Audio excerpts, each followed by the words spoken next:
between Shore, I wish we would have had that match. Well, they lost to Central Columbia, but Yeah. I imagine with Southern Columbia, as with most teams, you kind of figure how that's going to go. That's a powerhouse there. But Central Columbia, another team. But go on, Brandon, because your point is a very valid one. Yeah, and if we would have had Montoursville this year, that probably would have been a really close matchup between the two. So I believe Montoursville and Central Columbia are two tough matchups for them.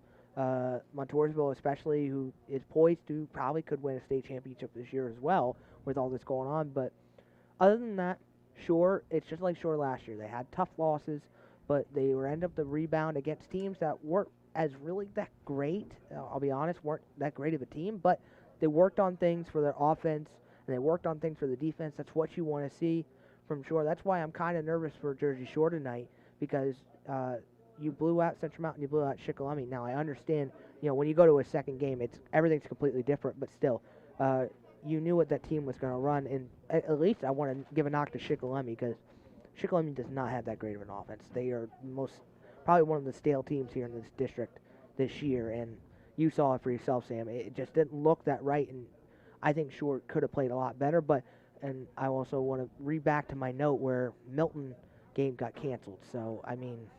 That's a fair thing, Brandon. Let's dive into that a little bit here on our Penton Automotive pregame show. Jersey Shore and Mifflinburg are set to take the field for a 7 o'clock kickoff, and we have it on the bear, and it'll be up on YouTube momentarily as we appreciate the work that Vince Swartz does to make those YouTube broadcasts happen all year long. He's terrific, and you will have video of this game despite how tough it is with the PIAA, but we're up on YouTube, so go check that out. Bear999 on YouTube. Go check it out. We're going to make this work. So the one thing I do want to harp on, the Milton game, because Jersey Shore had its first 4 games where it averaged 45.5 points a game, season high 55 against Central Mountain back in late September here, just over a month ago. And then they have a game October 9th, supposed to be played against Milton. We're set up in the booth, all ready to go. 45 minutes before pregame show, security comes up, says, game's canceled. I thought it was a joke. I said, are you joking? He said, nope, game's canceled. Got more information once the dust settled a little bit on that. It turned out that there was a potential COVID contact that could have seeped through to the high school, both here and at Milton. There were no positive tests, but for that reason, the game was canceled, and you certainly can't knock anyone for trying to play it safe in the age of COVID, and especially when, not only from the health perspective, but when there's so much to lose as far as your football team, because if that gets in your locker room, you're missing several weeks of football at any level, but especially at this high school level, it makes it really tough. So both coaches, they make that call. Milton made the call. Jersey Shore went with it. So they had an unplanned bye week. They come back. It was the 16-0 Shikellamy game where Jersey Shore only had 1 touchdown until garbage time. And then Central Mountain last week where the Bulldogs, against a team that they had previously beaten 55-7, found itself down twice in the game. So, Brandon, what do you make of all that? Well, what I make is, first of all, like I said, same team 2 different times in the year. And Shikellamy Shikellamy did a great job planning for that game, but still a little bit, they had to make progress a little bit. You can't overreact to it. You make the progress whenever you can. It was a bye week. Any team that comes off of a bye week, you can ask any NFL team, an NFL player. They know that it's hard coming off of a bye week because there's so much you're not used to. You're so used to going into the game, the speed, the power, and I'll be honest about it, Shikellamy, they made a lot of mistakes, and that's going to happen. The next week, they face Central Mountain. Now, I will give credit to Central Mountain. They changed their offense. They changed their scheme. They did things that Shore was not aware of that they could do. They ran the ball for over 200 yards in that game, which Shore in the first time didn't even allow 90 rushing yards. So that's where the difference is. And they kind of ate that defense apart. So for tonight, Shore, I want to see consistency on the defensive level. I want to see them try to plug up those running lanes as much as they can, because Central Mountain, not only that, took up time. The thing that I harped on in first time against Central Mountain, that they love time of possession. And that's what's going to be the killer here for Shore tonight. Yes, you can score in a fast way if your offense is clicking, but if you can't control the time of the possession and you're down 10-7 with 2 seconds left because Mifflinburg drained all the clock, you're never going to win that game. So, in my opinion, Shore needs to clean that up and try to hold the clock just a little bit longer than what they used to on offense. Well, 2 shout-outs to give before we go to break, and then we go to my pregame interview with Coach Tom Gravish at Jersey Shore. First, a big shout-out to our pregame sponsor, Penton Automotive, servicing the Jersey Shore area for over 20 years. Visit PentonAutomotive.com and call them at 570-215-9262, 579 Old Route 220 Highway, Monday through Friday, 8 a.m. to 5:30 p.m. Additionally, I want to give a mention to the Jersey Shore boys soccer team. They won 1-0 against Athens today in the district semi. So congrats to them. Big win for the Bulldogs out on the pitch. Good stuff from the lads there. We're coming back on the Bear Country Sports Network, Jersey Shore football, and Mifflinburg in the 4A District 4 semis. My conversation with Coach Tom Gravish is upon us. We'll also get starting lineups, and we'll get kickoff here. Whole lot more to do on our pregame show, brought to you by Penton Automotive here on the Bear Country Sports Network.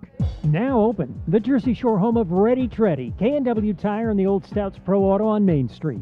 Providing full service for cars and light trucks, K&W Tire Jersey Shore stocks Cooper, Falcon, Hankook, and 4 other tire brands. Special orders available. Family owned and operated K&W Tire, now open in Jersey Shore, 335 North Main Street. Appointments preferred, walk-ins available, 570-865-5315. K&W Tire.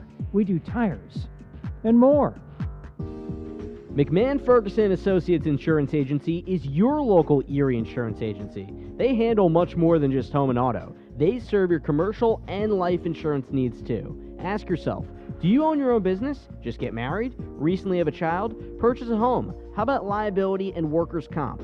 McMahon Ferguson Associates has products for all the above. Call 570-398-4090. McMahon Ferguson Associates Insurance Agency, 1020 Allegheny Street, Jersey Shore. Mama's home cooking has never tasted so good. Go to Coots's Kitchen, 318 Wilson Street in Jersey Shore for homemade soups, oil, deli sides, baked goods, and more. Coots's cheesesteaks will have you hooked. Fudge season is just around the corner, too. All of this at reasonable prices. 570-398-8180 for your takeout order. Coots's Kitchen, Tuesday through Saturday, 10 till 8. Coots's Kitchen, Mama's homemade goodness. Go Bulldogs. Do you think all vitamin C's are the same? They're not. Ester C is a superior form of vitamin C. It's the only vitamin C with 24-hour immune support, and it lasts up to 2 times longer than regular vitamin C. So don't just settle for any vitamin C. Buy Ester C and support your immune health today. These statements have not been evaluated by the Food and Drug Administration. This product is not intended to diagnose, treat, cure, or prevent any disease. Something new at Jiffy Market and Deli in Jersey Shore. Your favorite treats fresh fried. Chicken tenders, onion rings, mozzarella sticks, fish fillets, french fries now available, plus fresh made sandwiches, meat and cheese by the pound, and party trays. Call to order food to take out only, 570-398-3499. Jiffy Market and Deli, everything you need in one place, crossing the post office in downtown Jersey Shore. 570-398-3499 for Jiffy Market in Jersey Shore. Cutting Edge Country on WQBR. Getting set for the district semifinals, Jersey Shore, Mifflinburg taking the field shortly here on the Bear with Coach Tom Gravish of the Jersey Shore Bulldogs, getting set to host for the 3rd straight year. What does it mean for you to be able to bring your team back to Thompson Street Stadium for these playoff games? Oh, it means everything because, it's our goal. We've been talking about it ever since, schools kind of got shut down a little bit last year in March through all our Zoom meetings. Our goal is always to have a home playoff football game. So here we are, and, there's not a better place to play in Pennsylvania than Thompson Street Stadium on a Friday or a Saturday at Jersey Shore, Pennsylvania. Coach Tom Gravish joining us here. Bulldogs and Wildcats kick off in a few minutes here on the Bear. You get a Mifflinburg team you haven't played in a few years. What do you know about this team? They look similar to, philosophy-wise as what we saw in previous years. They're very talented. They have great coaching staff. Coach Dressler does a fantastic job. And, they moved up to 4A this year. We figured that they might be one of the teams that would be out there in the point standings. Coach Tom Gravish joining us here pregame. You mentioned you like to play here, whether it's a Friday or a Saturday. It is a Saturday. What did the week look like for you guys as far as not playing on a Friday night? Well, we didn't know until, Thursday. But we had a great week of practice. I I think we'll have a few more players a little bit more healthy. Our team will be a little more healthy this week than we were going into the last 2 weeks. So we're happy about that. We had an extra day to practice, workout, and we're looking forward to a great performance tonight. Coach Tom Gravish joining us here on the Bear Country Sports Network. Jersey Shore and Mifflinburg kicking off in a few minutes here for the district semifinals. Last week, you capped off the regular season against Central Mountain. Rushing-wise, you only got 40 yards in that game. How do you look to run the ball a little better here against Mifflinburg? We really didn't even emphasize the run in that game. I'm sure you probably noticed. We had a couple issues that were team-related issues, no disciplinary issues, but health concerns to where we thought we would go with that type of attack against Central Mountain.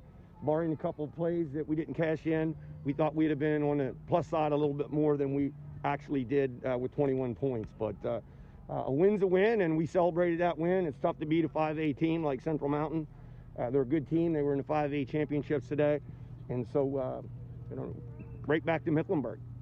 Finally, Coach, what will be the key to get you off to a hot start here against Mifflinburg tonight? Get off to a kick start, you know what I mean? Whether we're, it starts with the opening kickoff, to send that message, set that tone, whether we're covering a kick or whether we're returning a kick, and then whether we're on offense or defense, we got to have a great first series. Well, the Bulldogs will look to send a message against the Wildcats here to kick off this playoff run. Coach Tom Gravish, thank you for the time as always. Best of luck. Thank you very much. Cell phone on the fritz? Try and save it with a stop at Montour Wireless in Williamsport. Owner Steve Maliza can usually fix your problem in about an hour. Cracked or broken screen, water damage, problems with charging ports, new battery. Odds are you'll walk out of the store smiling. Montour Wireless can now replace the back glass on your iPhone 8 or newer cell phone. Turnaround time for that service, 24 hours. Steve also fixes computers and offers cell amplifiers and accessories. Montour Wireless, 1307 Washington Boulevard, Williamsport, 570-322-1020. KFC's Colonel Sanders here. We all love sitting down to a home-cooked meal with family, but there's rarely enough hours in the day to do the cooking. So let me do the cooking for you. Well, not me personally, that's just a turn of phrase. Your KFC will do the actual cooking. The point is, let someone else do the home cooking for you. Come to KFC and pick up a $20 fill-up. That's 8 pieces of chicken or 12 tenders and all the fixings to feed your family. Order ahead or use contactless delivery at KFC.com. Limited time only at participating locations only. Prices may vary. Tax and substitutions extra. Delivery service and additional fees apply. It's the special election edition of Good News Live tomorrow morning at 10 on WQBR. I'm your host, Dave Stratton, and I'll be talking with 3 of the candidates on the ballot Tuesday. State Senate candidates Chris Dush and Margie Brown, and State Rep hopeful Joe Waltz. Then I'll chat with 2 of the people working hard to build a new Love Center at the same time they're feeding the hungry in Lycoming and Clinton counties.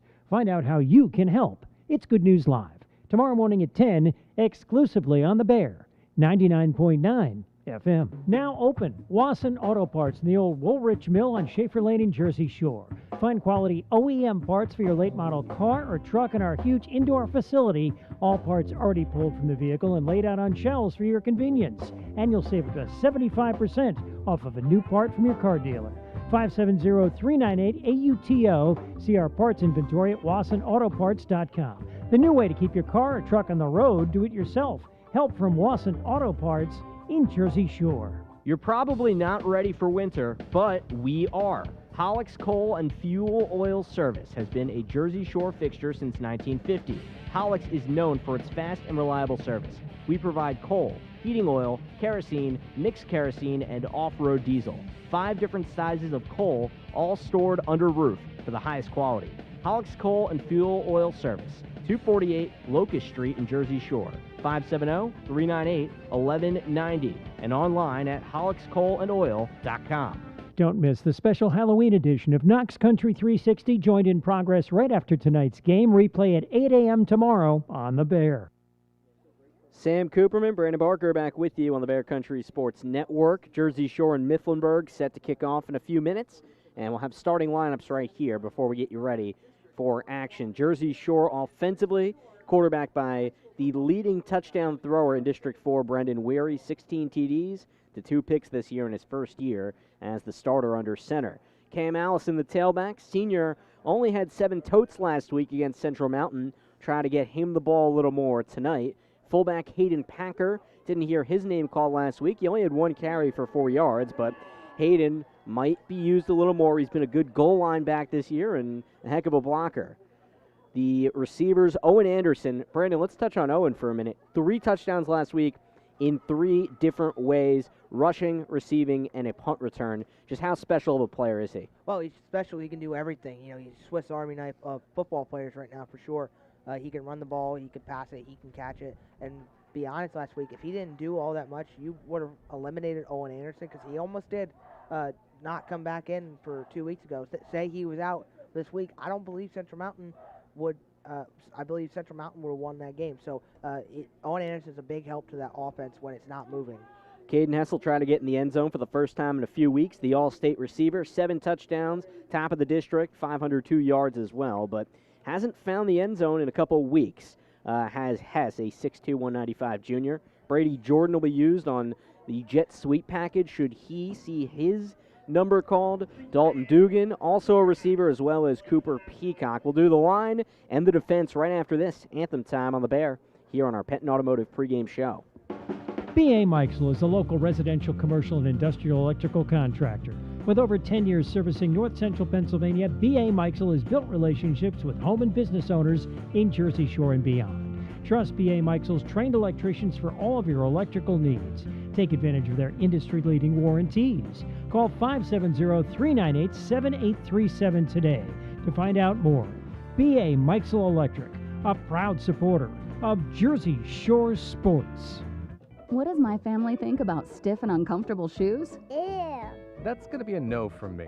Forget about it. And that's why we wear Skechers Stretch Fit shoes. Because Skechers Stretch Fit are made from a breathable, soft knit that stretches and moves with you, giving you a comfortable, perfect fit with every step. And not only do Stretch Fit comfortably hug your feet, but they also have Skechers' famous air-cooled memory foam. Plus, they're machine washable and they're affordable. Find styles for men, women, and kids at a Skechers store near you, Skechers.com, or wherever stylish shoes are sold. Since 1925, Erie Insurance has been providing protection for you and your family. Auto, home, life, business, and flood insurance. Annuities, too. Get a great price and the service you expect from Erie Insurance. Available from your local Erie agent, Figure Insurance Agency in Lock Haven, serving the area for the last 56 years. Find out why over 90% of Erie Insurance customers renew year after year. 570-748-3570. Get a free quote. Figure Insurance Agency, 511 East Church Street, Lock Haven. Cutting Edge Country, WQBR, Avis Williamsport State College, 99.9 FM. Sam Cooperman, Brandon Barker back with you, wrapping up our Penton Automotive pregame show. Big thank you to them for stepping up to the plate. It's been tough to get everything set up to live stream this game on YouTube. As we may have reminded you earlier, PIAA does not make it cheap to go in and do these games on the YouTube live stream, but community has stepped up and we appreciate them greatly. And Penton Automotive, visit them on PentonAutomotive.com. Jersey Shore set to kick off right to left. The Bulldogs in the home orange and black. Orange jerseys, black pants, orange stripes along the sides. They send it right to left with Cam Allison doing the honors as kicker, courtesy of Deja Vu, 256 Allegheny, Jersey Shore. On the opposite way, the dangerous Colin Miller in the Road Whites, returning on the left side for Mifflinburg. Additionally, the Wildcats have Tyler Foltz, fellow senior, set to try to return from Allison, the lefty. Cam looks on, set to kick. This district semifinal game is underway as a left-footed kick sails between the hash marks to the right side, caught on a fly by Foltz, charges to the 30, stays on his feet, and a dog pile knocks him down at about the 36. Left to right, the Mifflinburg offense takes the field first. Brandon Barker, what are you looking to see from them? Well, what I'm looking to see is control the time of possession. Make sure you run Jersey Shore down the throats. Do a little bit of option plays, but don't go away from what you're doing right away. If you find something that works, keep going for it, and then go for something else a little bit differently. Mifflinburg quarterback by Jacob Reitz. The 5'9 senior won't throw that much. Colin Miller, the tailback. Additionally, Quentin Doan, the fullback, facing this Jersey Shore five-man front. 2 receivers, 1st and 10 on 36. Turn and a handoff. Miller tries to charge outside right, but nowhere to go. Putting a bear hug by the safety, Allison, and his forward progress is impeded back at the line of scrimmage. Maybe half a yard gain. 2nd and 9, Mifflinburg. Yeah, and Colin Miller's a nice size running back there. Nice job by Cameron Allison to wrap up and push him back behind line. Didn't get him down, but didn't try to do much extra on the play. 3rd straight year for Jersey Shore hosting at the district level in the playoffs. They've made the states back-to-back years. Winner of this gets a meeting with Shamokin next week in the district finals. 2nd and 9, Mifflinburg on 36. Reitz under center. Twins to the right. Nobody left. I formation. Handoff over right guard. It goes to Miller again. Nowhere to go. He's bunched up and thrown down. Maybe 2 yards forward. The defense converges, and Colin Samar and Ben Webb at the bottom of that pile. 3rd and long, Mifflinburg. Nice job by this defense to zone in on that. Central Mountain ran for over 240 yards last week, and for sure that was what Mifflinburg's going to try to do tonight. Great job of plugging up those holes. Got to be careful for a play-action pass on this next one because you'll have that slot guy come on the inside route. Jersey Shore defensively has been absolutely fantastic. 3 shutouts this year, allowed 7 points 2 times, season high 9 last week against Central Mountain. 3rd and 7 Mifflinburg, own 38 in the eye. Reitz drops, throws near sideline, incomplete, well over the head of his target, Bingaman. And that's a 3 and out for the Mifflinburg Wildcats. Not the start they wanted on the opening drive at Jersey Shore. And let's make a note of that right now. It rained for the last 2 nights here at Jersey Shore. It absolutely poured. Made this field kind of a little bit unbearable. And unfortunately, he slipped on that play, but that could have been a nice completion. The dangerous Miller is the punter as well. He stands with his heels on his own 25 to receive the long snap. Takes it, clean, plenty of time, gives it a whack. Back to the Jersey Shore 25. Dugan fields it, charges right, and slips up across the 30. An ankle tackle puts him down around the 34. Jersey Shore right to left. 10:20 to go first quarter. First time the Bulldogs touch the ball after defensively coming up with the goods. Yeah, my key for sure right now here is don't be discouraged by the run game. I know the offensive line has been switched up a little bit tonight, but these guys have been playing each other for another 2 weeks. They all communicate well. And they got to get that running game going to give a little bit of pressure off of Brandon Weary and Caden Hess, Owen Anderson as well. Preston Wool, Jersey Shore starting tackle, is done for the year. Hip issue. It's plagued him throughout his career, forces him aside. Eddie Woodring takes his spot. He plays at guard where Joe Lorson is put outside to tackle. Colin Samar the tackle on the other end for Jersey Shore. Caden Smith, the center. 1st and 10 for Shore, its own 38. Weary under center in the offset eye, receiver each way. Anderson, the guy on the left, sprints to the right where both are. Turn in a hand, goes to Allison. The run springs him to the 45, twisted up right near midfield. Cam Allison shot out of a cannon, and he gets near midfield for a first down. Great running up the middle there by Cameron Allison, and great blocking by that offensive line. Great start for them. Last week, only 40 yards on the ground for Jersey Shore, looking for more this week. 1st and 10 at midfield in the offset eye. Hess sprints left. Pitch it that way. Here's Allison. Swerves. Lots of room. Flag on the field. Gets past the 40. Breaks a tackle. Still running. 30. On his feet to the 25. Swung down from behind at the 23 by a combination of Miller's square. Jarrett Miller, the corner, as well as Colin Miller, the outside linebacker. But this may be coming back. Yeah, it is. And Connor Davis had a huge block on the huge holding call there. He grabbed the shoulder pads. Wouldn't let him turn. That's an easy flag for those referees. Great first run, great pitch outside, but got to clean up that blocking, especially, and we'll make a note of it. Connor Davis is only a sophomore, but he's got to clean that up. You can't have big holding calls on those big kind of runs. Jersey Shore is backed up, courtesy of the Connor Davis hold, to its own 41 to make it a 1st and 19 from there on its opening drive. Under 10 to play first quarter. Jersey Shore from the left hash to the 41. Weary kicks his foot, jet sweep. Anderson left to right. Turns the corner, makes a U-E, goes upfield, and he's knocked down at the knees at the 50 for 9 yards. Owen Anderson with a nice ride up there. Emmanuel Ulrich makes the stop, but 9 yards to bring up 2nd and 10 for Jersey Shore at midfield. They quickly get back to the line, right hash of midfield. Anderson under center, rather Weary under center. Play action, toss right side as receiver slips. It falls incomplete. Hess was ready to curl inside, but the pass went the other way as he fell down, guarded by Miller, 3rd and 9. Yeah, one of the things tonight that's going to determine this both is who can throw the ball well on this field. 3rd and 9, 49 in Mifflinburg for Jersey Shore. In the eye, receiver each way. Weary drops, slings it left side, caught at the numbers by Anderson, tries to lunge past the 40, but 3 defenders are there to leave him about half a yard shy. Everybody got there. Colin Miller, as well as help from Cannon Griffith, as well as Andrew Deal, the safety. 4th and inches, Jersey Shore ready to go for it. Yeah, no question for it. They're going to go for it, and they're going to be super aggressive on this call. You're in a playoff game, got home field advantage. Why not try it? Weary, the QB, lines up, gets right on the left hash under center. 41 of Mifflinburg. Tries a hard count, and his own line may have jumped. It looked like the right guard spot is where the movement came That would be Joe Lorson. That Joe Lorson is out at tackle. That would be Eddie Woodring. And Woodring looks to be the culprit, and Jersey Shore's 4th and inches is now a 4th and 5.5 yards. Yeah, and that's the one thing we noted about offensive line shifts. Eddie Woodring, he's finally getting back to that spot. He jumped too early, and unfortunately for sure, they got caught, and now they have to punt. Called a 4th and 6 from the 46 of Mifflinburg. Watch out for a fake, too. Punt formation is out. Anderson has been known to fake it. High snap, runs to the right. There's the fake as you called. Tries to find the edge to the right side. Goes up the middle, and he's short. He's about 3 yards shy of where he needs to be. And the Mifflinburg fans in attendance are fired up as their special teams comes up with the big play. Mifflinburg takes over after the turnover on downs. And I am impressed with Mifflinburg right now. They saw that coming. They all stayed in their positions, and they made a great tackle. They're tackling really well tonight. They're doing what other teams couldn't do on Owen Anderson and all of them, but unfortunately for sure, that was not what they wanted to do. I personally think that was a little bit of a bad call, but not too bad to go aggressive early.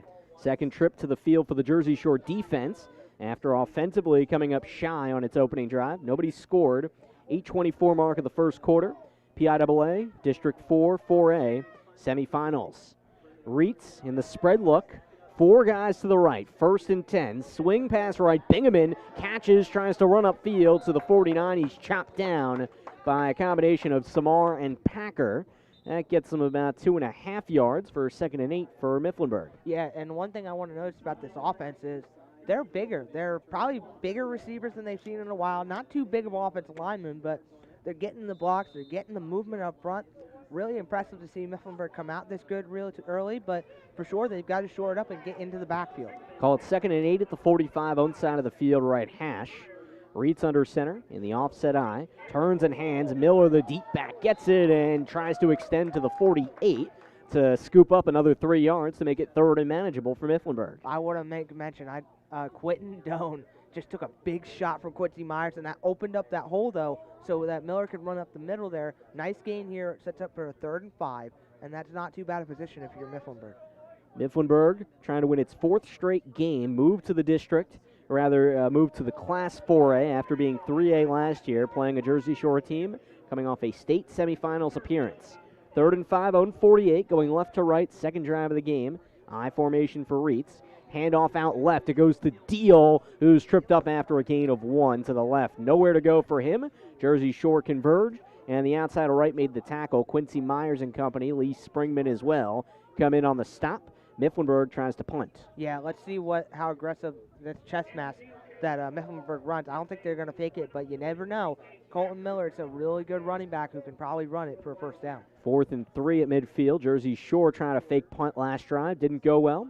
Miller takes the snap, plenty of time, sends off a low line drive with a lot of power that hops to the 15 left sideline. Anderson fields it, sprints up the sideline, finds some wiggle room, and hits the crack hard to about the 31. Owen Anderson collects 16 yards on the punt return. He had a punt return for a TD last week, and now the Bulldog offense comes out for the 2nd time, scoreless here. Yeah, well, first of all, finally, he got one last week.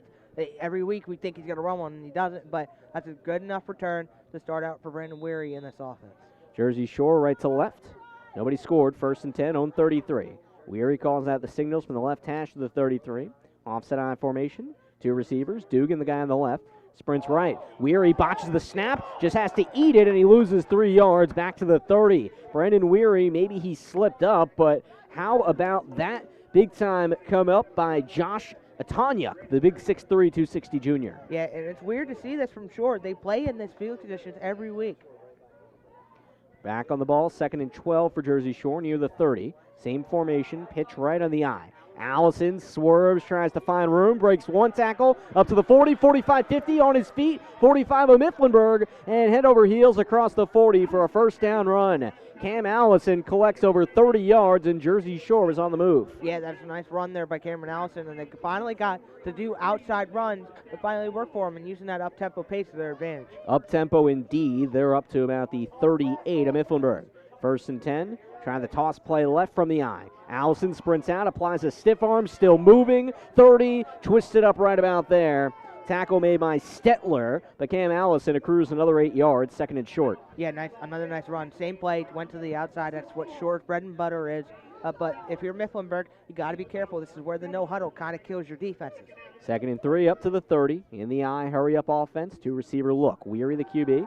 Play fake. Throws right side. Soft toss to Hess, complete for a first down. Up to the 20. Breaking tackles. Hess. He extends this one up to the 18, and a flag is thrown at the end of the play. Caden Hess with a 12-yard gain, and it might be a face mask. Yeah, it might be. That'll be 15 yards extra on the end of the run. That's what they need, but let's slow it down just a tiny bit. And let's just say earlier I said something about those short, choppy passes that they were going for. They were missing on them. That's what you want to see if you're Caden Hess in this offense, especially Coach Tom Gravish. For those just checking in, the PIAA Quad A District 4 semis, Jersey Shore turned it over on downs on the opening drive after forcing a 3-and-out to Mifflinburg. Jersey Shore trying to fake a punt, came up a few yards shy, but the defense held firm again. And this ball is coming back despite what we thought. Didn't hear the penalty call, but Jersey Shore has a new set of downs at the 25. Yeah, I believe it might have maybe a legal block in the back or something. That's the only one I can see. That would be the only one that would bring that back. 1st and 10, Mifflinburg 24. Dugan sprints right. Fake the pitch, handoff to Packer, the fullback, and he gets smashed down, no gain. Jersey Shore thought it had something up its sleeve, but Cade Dressler, the coach's son and inside linebacker, felt otherwise, lost it 2. I saw Quentin Doan, and that's the one matchup I want to see tonight. 2 big fullbacks going after each other tonight. 2nd and 12, Mifflinburg 26, scoreless game. Hess charges left. 2 receivers that way from the eye. Pitch, Allison to the left side of the formation. He gets tied up at the 22. Gain of 4. 3rd and about 8 for Jersey Shore, right to left, trying to score first. And it's something we saw last week and the week before. A lot of times they got short of 3rd downs and they just weren't able to convert. Left hash of the 22. Weary operates in the straight eye. Dugan to the left. Hess right. Drops, slings it, a little off target, but Hess extends to grab that ball out to his right. What a snatch by Hess, and that brings him right up to the marker. That's a new set of chains. Huge play by the junior wide receiver. And another spectacular catch by the All-Stater here tonight. 1st and 10, Jersey Shore inside the 20 of Mifflinburg. Right to left, right hash, I formation. Handoff from Weary goes to Allison, and he gets tripped up across the line of scrimmage. Couple-yard gain up near the 15. And that should be 2nd and medium for Jersey Shore. Yeah, that's a nice run up the inside. Small gain. That's all you need right now. 2nd and 6, they'll call it from the 14 of Mifflinburg, right hash. Weary, offset eye, pitch left. Allison tries the stretch play. Can he find the edge? Defenders collapse, and down he goes. Gain of 1. Colin Miller, the outside linebacker, on the stop. 3rd and medium for Jersey Shore, right to left. Yeah, I'm really loving what I'm seeing by Mifflinburg. They're making the right cuts. They're making the great angles on these running backs, and they're not allowing too much for this offense. 3rd and 4, 10 of Mifflinburg. Weary from the left hash. 2 in the backfield. Rolls right, scans the defense, still throws, hit as he tosses, incomplete, batted down in the end zone. Cannon Griffith comes up with the knockdown, and Jersey Shore, 4th down again, 4th and 4 at the 9 of Mifflinburg, came up empty in the red zone a few times last week. No different decision here. They don't really have a kicking game. They're going to have to go for it, but I want to say that throw was a little bit too underthrown for them. I formation, 4th and 4, left hash of the 9. Weary drops, set to throw again towards Hess, but a pass that's nowhere near him is intercepted. Flag comes in after the play. That is Miller on the snatch, and up to the 30 he goes on his own side of the field. Let's see if this comes back, but for now, 5'5" Jarrett Miller was able to come up with the interception and take it 30 yards. And I believe that's Colin Miller's brother, if I'm not understanding that correctly, but I believe this is going to be a roughing the passer. And the boos of the Mifflinburg faithful would indicate as such. 3:16 to go first quarter. Nobody scored. 2nd drive of the game for Jersey Shore. Mifflinburg has had 3 and outs on both of its times handling the ball. And Jersey Shore does have a 1st and 10 here, so negate the interception. On our Jersey Shore State Bank scoreboard does read 0-0. We appreciate their support. Visit jssb.com for more info on their products and services. Jersey Shore has it just up past the 5 for 1st and goal from the left hash. Call it the 4. Weary under center in the eye. Hess the man out to the right as a receiver. Pitch to Jordan, playing tailback. The sophomore looking for the edge. It's not there, but slips through, reaches for the plane. It's a touchdown. Brady Jordan in for the 4th time this year, and the sophomore stutter steps to pay dirt. 6-0 Bulldogs. Nice run there by Brady Jordan. Finally sees him back in the game. He hasn't been in for a while last week, but he came back in. Great power inside run, and Jersey Shore got on the board finally after, recently they just haven't been able to get on board real quickly. Jordan had 0 rushes last week. PAT for Cam Allison. Hess the holder. Packer the long snapper. Jersey Shore tries to stick this and make it 7-0. 3:05 mark of the first quarter. Allison on, waits, snap is clean, hold is there, the kick is up and through. It was a little to the left, but it falls in. 7-0 Jersey Shore. The sophomore comes up with the first touchdown of the night for the Bulldogs, and they lead 7-0 on their home grass. Back on the Bear Country Sports Network right after this here from Thompson Street Stadium. McMahon Ferguson Associates Insurance Agency is your local Erie Insurance agency. They handle much more than just home and auto. They serve your commercial and life insurance needs too. Ask yourself, do you own your own business? Just get married? Recently have a child? Purchase a home? How about liability and workers' comp? McMahon Ferguson Associates has products for all the above. Call 570-398-4090. McMahon Ferguson Associates Insurance Agency. 1020 Allegheny Street, Jersey Shore. Don't miss the special Halloween edition of Knox Country 360, joined in progress right after tonight's game. Replay at 8 a.m. tomorrow on The Bear. Sam Cooperman, Brandon Barker with you. Jersey Shore, 7-0 lead. 4-yard touchdown run from Brady Jordan to get the party started. 3:05 to go first quarter. Bulldogs trying to get to the district finals next week against Shamokin. Kickoff right to left from Allison, courtesy of Deja Vu, open Wednesday through Saturday, 9:30 to 5:30. The lefty boots this away, tails right, Foltz catches, own 20, right up at the numbers, slips past the 30 after a broken tackle, and he's plunged on at the 32 by a pack of Bulldogs. Left to right, Mifflinburg tries to get something stirring offensively. 2 3-and-outs for the Wildcats as they face their first hole of the game, Brandon. Yeah, and offensively they did a really good job driving the ball down a little bit. Jersey Shore's doing a great job stifling them on the offense, but, they're running the ball to perfection. Exactly what I feel like Dallas did last year, and, just trying to power the ball up the middle. 1st and 10, Mifflinburg on 32, right hash. Shotgun set for Reitz, the QB. Has one man to his left hip. Takes the snap, scans, tosses, and it looks like Bingaman wasn't ready for the long ball. He stopped shy at midfield. Ball sailed all the way to the 35. Incomplete. 2nd and 10 for the Wildcats. Good zone coverage there by Cooper Peacock to come across the field, and also Caden Hess doing a great job making sure, because they're not having a receiver on Caden Hess's side, so Caden Hess is coming back a little bit. He's playing a little bit more zone, trying to keep the deep ball from coming back. Mifflinburg, a team that's content chewing clock running the ball. They haven't been able to do either of those things tonight. 2nd and 10 on 32. Right hash, shotgun. Bingaman sprints to the right side.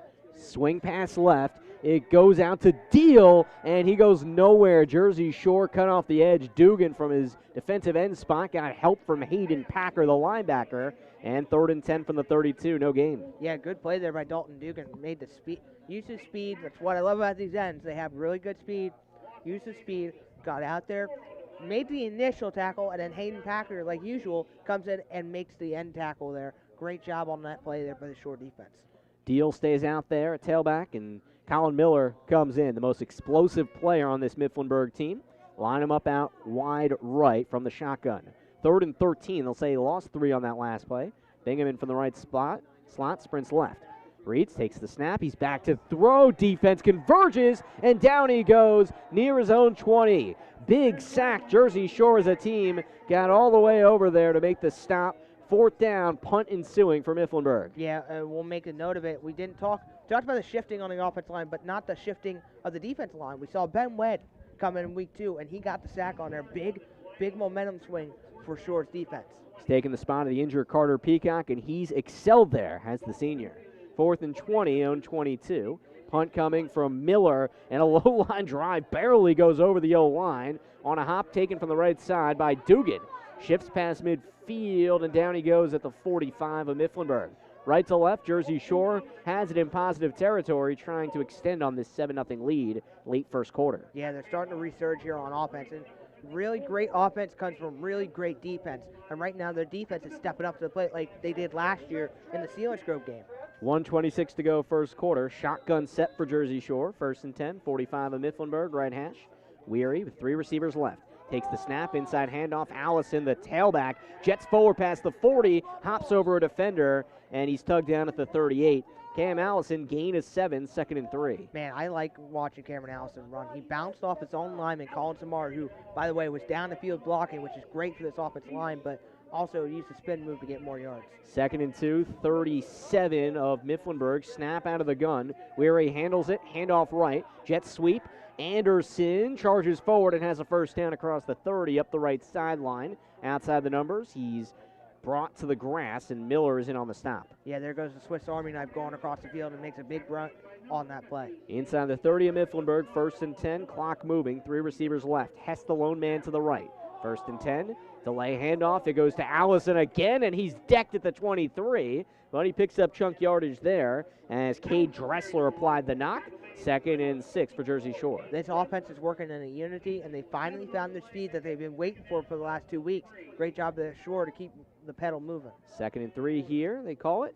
Leg kick from Weary, takes the waist-high snap from the gun, handoff left. Peacock, the receiver, shifts forward to about the 18, and he stutters his way for about 3 yards and a new set of sticks. Cooper Peacock, first down run. Yeah, and they have a plethora of people that can run on that inside. They always have, either Caden Hess, they run Dalton Dugan, they run Cooper Peacock, and they run Brady Jordan, who we haven't seen in that spot.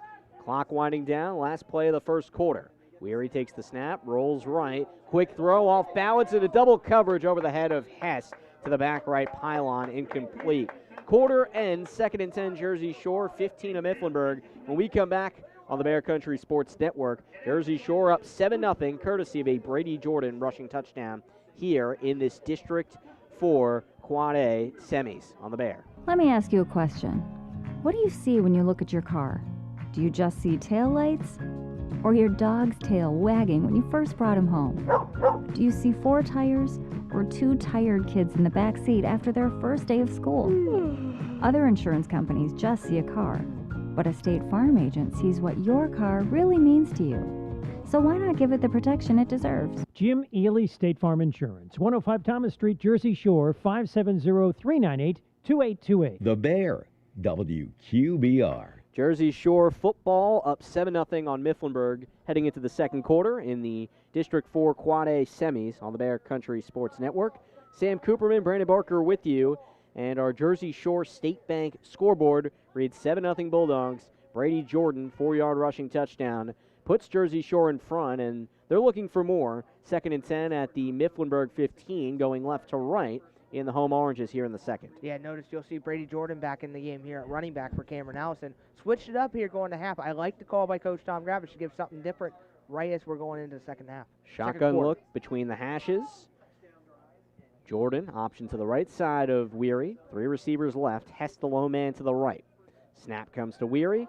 Handoff. Jordan jets outside left, has some room, first down and more, and he breaks an ankle tackle as he walks in for the score. Brady Jordan finds the end zone again, 13-0 Jersey Shore to start the second quarter. Yeah, just great speed on the inside, used it and got a little bit, got free a little bit and ran up to the inside middle. Brady Jordan, for the 2 runs that he's had, already has 2 touchdowns in this game. Really remarkable stuff from a sophomore that didn't even play last year for Jersey Shore. 11:54 to go first half. A PAT will make it 14-0 as Jersey Shore tries to win its 3rd straight district semifinal. Clean snap. It's a little low, but Hess gathers, and the kick is booted through. 14-0. Back to the break we go. Jersey Shore starts the second quarter on a high note here on the Bear Country Sports Network. Want to sell your house? Want to buy a house? Then call the Dave Winkleman team at First Choice Real Estate in Jersey Shore. Dave's a graduate of Jersey Shore High School. He and his wife Jen live in South Avis, and the parents of 7 children. So you know the Dave Winkleman team is motivated to market your home and find you a new one. 570-295-4422. Ask Dave how he can guarantee your home will be sold in 90 days. Dave Winkleman team at First Choice Realty in Jersey Shore, ready to serve you. 570-295-4422. WQBR 99.9 FM. 14-0 Jersey Shore in this District 4 4A semifinal matchup Brady Jordan, 15-yard rushing touchdown. Sam Cooperman, Brandon Barker with you. Jersey Shore kicks left to right, courtesy of Deja Vu. Find a little bit of everything. 256 Allegheny Street, Jersey Shore. Home oranges for the Jersey Shore Bulldogs here on this Halloween night. Trying to set a date with Shamokin for the district finals next week. Mifflinburg, the Road Whites, trying to see their season continue. Have Fultz and Miller back to return. The kick is popped up in the air, doesn't go very far. Fultz slips up and then retrieves it at his 15, runs horizontally and does not gain anything. Jersey Shore got down on special teams, and at the 15 is where the Mifflinburg Wildcats start their 4th drive of the game, yet to gain a first down. Yeah, first of all, I want to give credit to a senior, Cade Vicolo. He's done a great job this year, coming in off of garbage time and making great plays, and also on special teams, making great plays just like he did there. We're bundled up tonight. Temperatures dipping below 40 degrees here at Thompson Street Stadium. Game moved to a Saturday night for the first time this year to account for the cold last night. 1st and 10, own 13 for Reitz and company in the offset eye, 2-receiver look. Reitz turns and hands off. Miller, the deep back, tries to seep through a hole. He does. Finds a crease for 4 yards to the 17 over right guard. 2nd and 6. Yeah, nice run up the middle there by Fultz.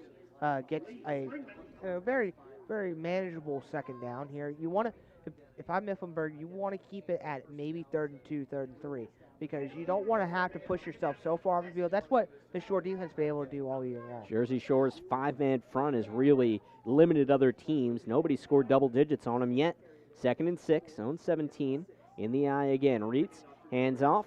Miller goes nowhere this time. Got everybody stacked on top of him, including defensive end Dalton Dugan. No game, 3rd and long Mifflinburg, right to left, down 14-0. Also a man on there, Colin Samar. You don't call his name. We don't call his name a lot on the defensive line, especially Lee Springman, who was on the last tackle. But this defensive line without Carter Peacock is still being productive. Lee Springman, one of the top guys in there, but Ben Webb as well, doing a really awesome things. This whole defense in total is just one of those star teams that you don't see too often. Mifflinburg breaks huddle here on a passing down. I formation, 3rd and 7, own 15. Between the hashes, Griffith, the man to the left. Reitz, play fake, rolls right, tries to get a pass off, dumps it in the flat. Completion to Darup, and he lunges to the 23 with the flag coming in late. We'll see what happens here. It's right near the sticks, looks a little shy, and then this will be assessed. Yeah, and I don't know. We'll see what it is, but that was a nice play there by Reitz. Got out of position. Kate Packard slipped, so that might have been a sack, but Reitz got out of the way, found Reitz on the throw, and then nice run up the middle there to keep it 3rd and manageable. Well, it looks like Quentin Doan got collared on the hold, the fullback, and they're still short. However, you assess this thing, and Mifflinburg will have to redo this thing. Illegal blocks there. Legal block, to classify that correctly. They're back to their own 10 for 3rd and long, and Reitz gets the play call from the sideline, down 14-0 here, and see what they cook up now. Yeah, and these are the other things that other teams have done, and I don't like it too much. It's because they go to the sideline, get the play, and then come back, and Shore's already got their defense set up before you got your play call in. 3rd and long, Mifflinburg, right hash of its own 10. Reitz drops back, has to stutter, rolls out to his left, breaks a tackle once but can't do it again. It's a safety across the goal line, it looks like, unless they mark him just in play. No, it's a safety. Dalton Dugan comes up with 2 points for the Bulldogs, 16-0 for the home team. Yeah, and Reitz would have got out of it, but nice job wrapping up, keeping him there, slams him backwards, doesn't let him go forward, makes him go backwards, and Shore gets the safety on that. Shore right now making people aware, say, hey, we might have been in close games the last 2 weeks, but tonight we ain't keeping it close. As we await for this safety kick, as Jersey Shore gets the ball back, and we're trying to add on to this double-digit lead. Appreciate everybody that's stepped up to the plate to make this broadcast possible tonight. People like Ballbirds Brewery, Charles Construction, First Quality, Gamble Farm and Inn, Ham's Disposal, Jersey Shore State Bank, Mountain Creek Electric, Muncie Bank and Trust Company, Penton Automotive, Weary Painting and Contracting, and Showcase Auto, and many more that Alice Fox Klein as well. Others that have just helped out, haven't been sponsors this year, but noticed the need to get the live video on. The PIAA does not make it easy, but here we are doing the game. Jersey Shore set to receive on the left side, courtesy of Deja Vu, 256 Allegheny Street, Jersey Shore. Kickoff will come from Gabe Stetler, the junior for Mifflinburg. First time his name has been called on special teams. Puts the ball on the tee at his own 20. Jersey Shore after the safety. It's up 16-0 here. Bulldogs have Anderson to return on the left. Cam Allison on the right. They both stand aligned at their own 32. Popped up in the air. Allison comes up, fields it at the 40. Up to the left. Botched into his own guy, and down he goes at midfield. Cam Allison bumped right into the back of one of his own players, and that stunted that return. Still, midfield position, 16-point lead, pretty good in this district semifinal. I want to make a note here. Every game this year for sure, when I did, or at least the couple I did the stats for, they've always started in plus territory or close to it. So sure, they're doing what they need to and be up there, especially where they're special teams. 1st and 10 at midfield, left to right. Weary in the eye. Packer and Allison, the backs, 2 receivers. Weary faces pressure, gets it off left side, low throw, caught by Dugan, plunged backwards, but then he stays on his feet, still goes across the 45, and he's down to the 43 of Mifflinburg past the 42 for 2nd and 2, maybe 1. Yeah, I was giving credit for Mifflinburg for great tackling, but right now they're not tackling the way they need to. Great run by Dalton Dugan to go back. 2nd and short for the Bulldogs, left hash of the 42 of Mifflinburg. In the eye again, Hess the man to the right. Handoff Packer, the fullback, plenty for a first. He's brought down from behind across the 35. Jersey Shore has 7 yards on the short run, and the chains move. Yeah, using them very well. Use only in special situations, but Hayden Packer gets the job done. 1st and 10 from the 35, between the hashes. Weary gives the instructions. Quarterback turns, pump fakes, pressure comes, and he's sacked. Sacked by Josh Atunyuk and company, and Weary loses a couple yards for 2nd and long. Yeah, first of all, note of it, Josh Atunyuk, 6'3", 260 pounds. Brandon Weary was trying to pump fake and get it down the field to Caden Hass. That's one of their signature moves there. But Atunyuk said, no way, I'm going to keep my hand up, going to make you fake it, and then get him down for the sack. 2nd and 15 here at the 37 of Mifflinburg. From the shotgun, Weary rolls right. Pressure from the backside. Jumps, gets it off, and nearly gets it through to Peacock, but the ball hits his fingertips inside the 15. Brendan Weary threw a little bit of a jump pass, and Peacock had it on his fingertips but couldn't corral it. 3rd and long, Jersey Shore at the 37 of Mifflinburg. Well, I'll be honest, they got really lucky. Dale is only 5'6" out there, but if that was somebody, a little bit taller, like a Colin Miller or someone, that'd have been an interception. So got very lucky it wasn't intercepted. 3rd and 14 at the 37 of Mifflinburg. Peacock sprints to the left side for trips that way. Weary from the gun, one pump, rolls left, and he is tugged down with a flag coming in after he hits the grass. Colin Miller was the first to grab the Jersey Shore quarterback, but this may be a different result courtesy of that flag. Yeah, and it might be a holding, but they're just going to decline that anyway, so it'll be 4th down. But great job by Colin Miller coming inside, pushed Eddie Woodring to the ground, and then went on the inside and sacked him. I would decline. Yeah, they declined it, and now Shore's going to definitely have to punt here. Mifflinburg's doing a great job defensively stopping this offense. Jersey Shore collared on the hold. Eddie Woodring is responsible, and Jersey Shore punts from plus field position. It's 4th and 20, 44 of Mifflinburg, and Griffith is the lone man back to return. Jersey Shore tried to take a fake punt earlier in the game, and high snap.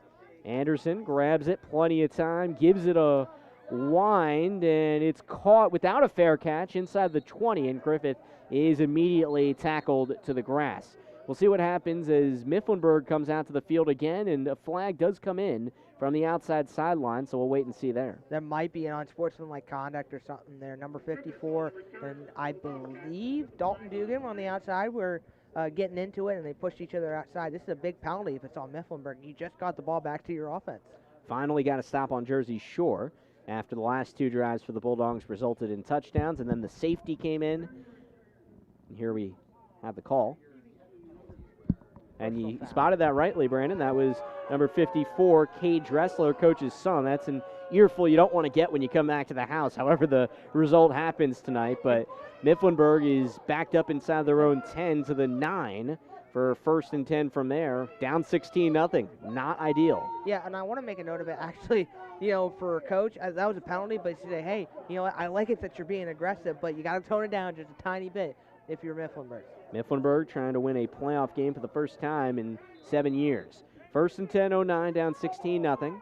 Reitz in the shotgun has Bingham to the left. Takes the snap, tries to run up the middle, nothing there as he slammed down up to the 12. It was Colin Miller that actually took the snap, letting their most athletic player take the snaps and gains 3 yards for 2nd and 7. Yeah, they're doing a little wildcat here. They're using Colin Miller more to call the plays, and when you have an all-star guy like that, you just use him every way you can for Mifflinburg. For Mifflinburg right now, they got to get, again, to 3rd and short. Can't keep it at 3rd and 7. 2nd and 7 now at the 12. And Miller stays in to take the snap. 6-footer. Has Darup to his left side. Bingaman out left, the receiver. Snap to Miller. Scurries around the left edge. Nothing there, but he does stumble to the 14 or so for a few more yards. For 3rd and 5, Anderson on the tackle. And that's not the worst thing in the world for a Mifflinburg team that hasn't moved the ball at all. No, and you're not, it's not going to kill you a little bit. The Wildcats only works a little bit at times when Short's not ready for it, but I believe they were ready for it there. Let's see if the starter comes back. Let's see if Jacob Rice comes back into the game. And I do want to make a quick note. I shouldn't say note a lot tonight, but quick note. We never give credit for Owen Anderson on defense. That was a great tackle there on Colin Miller. Versatile player. 3rd and 6, they say, from the 13. And Reitz is in at QB on his own side in the eye. Pitch left, and it's the deal. The leading rusher on the team has nowhere to go, and Hayden Packer and Dalton Dugan are both there to sandwich the running back. No gain, and Mifflinburg faces 4th and 6 inside its own 13. And I don't like that call. You don't run a run on a 3rd and 7. You try to pass it down the field. You got a completion the last time you were on there, but you ended up having a penalty. So I believe Mifflinburg is just trying to play it safe a little bit and get the ball back on defense. Gave him decent yardage to the 16. That's still 2 yards shy, and it's time to punt.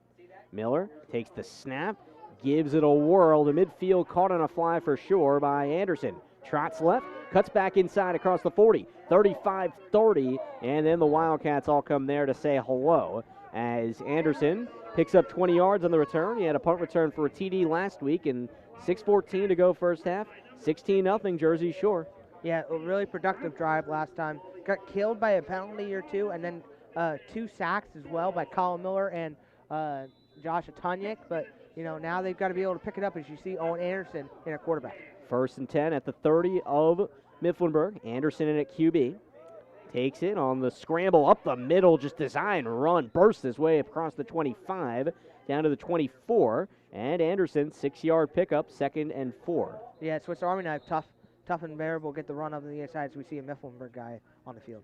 Yeah, there's a player down for Mifflinburg. Do want to say, first of all, that whoever that player is okay. And do mention it's timeout brought to you by Ballbirds Brewing Company. Visit Jersey Shore's newest watering hole, Ballbirds Brewing Company.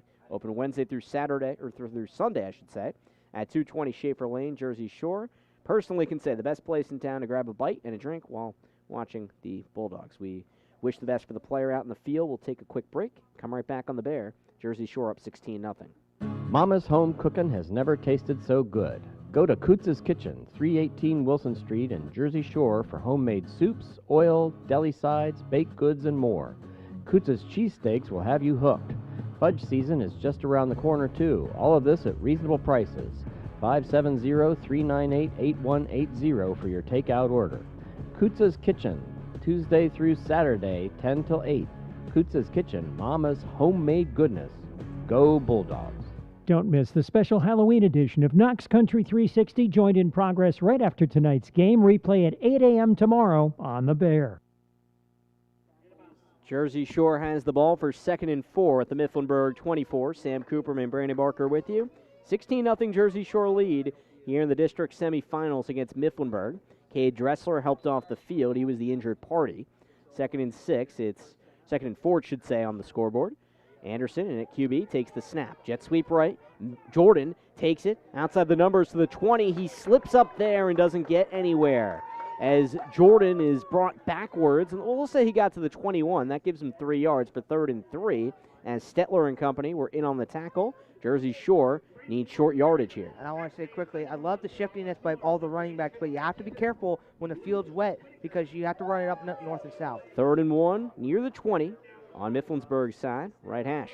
Weary takes the snap, hands off to Allison. Flag on the field as he bursts up across the 10 for a first, and this may be coming back, we'll see. Yeah, this might be a big holding call, but back to my point a little bit ago, You have to run up north and south, especially on a field like that, because you slip and you fall and you can't get your footing. And honestly, that could have been a first down if you run straight up the field. But he tried to make something extra, and he kept it at 3rd and short. Now it's going to be 3rd and long. Well, Jersey Shore likes to run up tempo. The Bulldogs have done so all year to the tune of a 6-0 record coming into playoffs, but Jersey Shore can't do that when they commit penalties.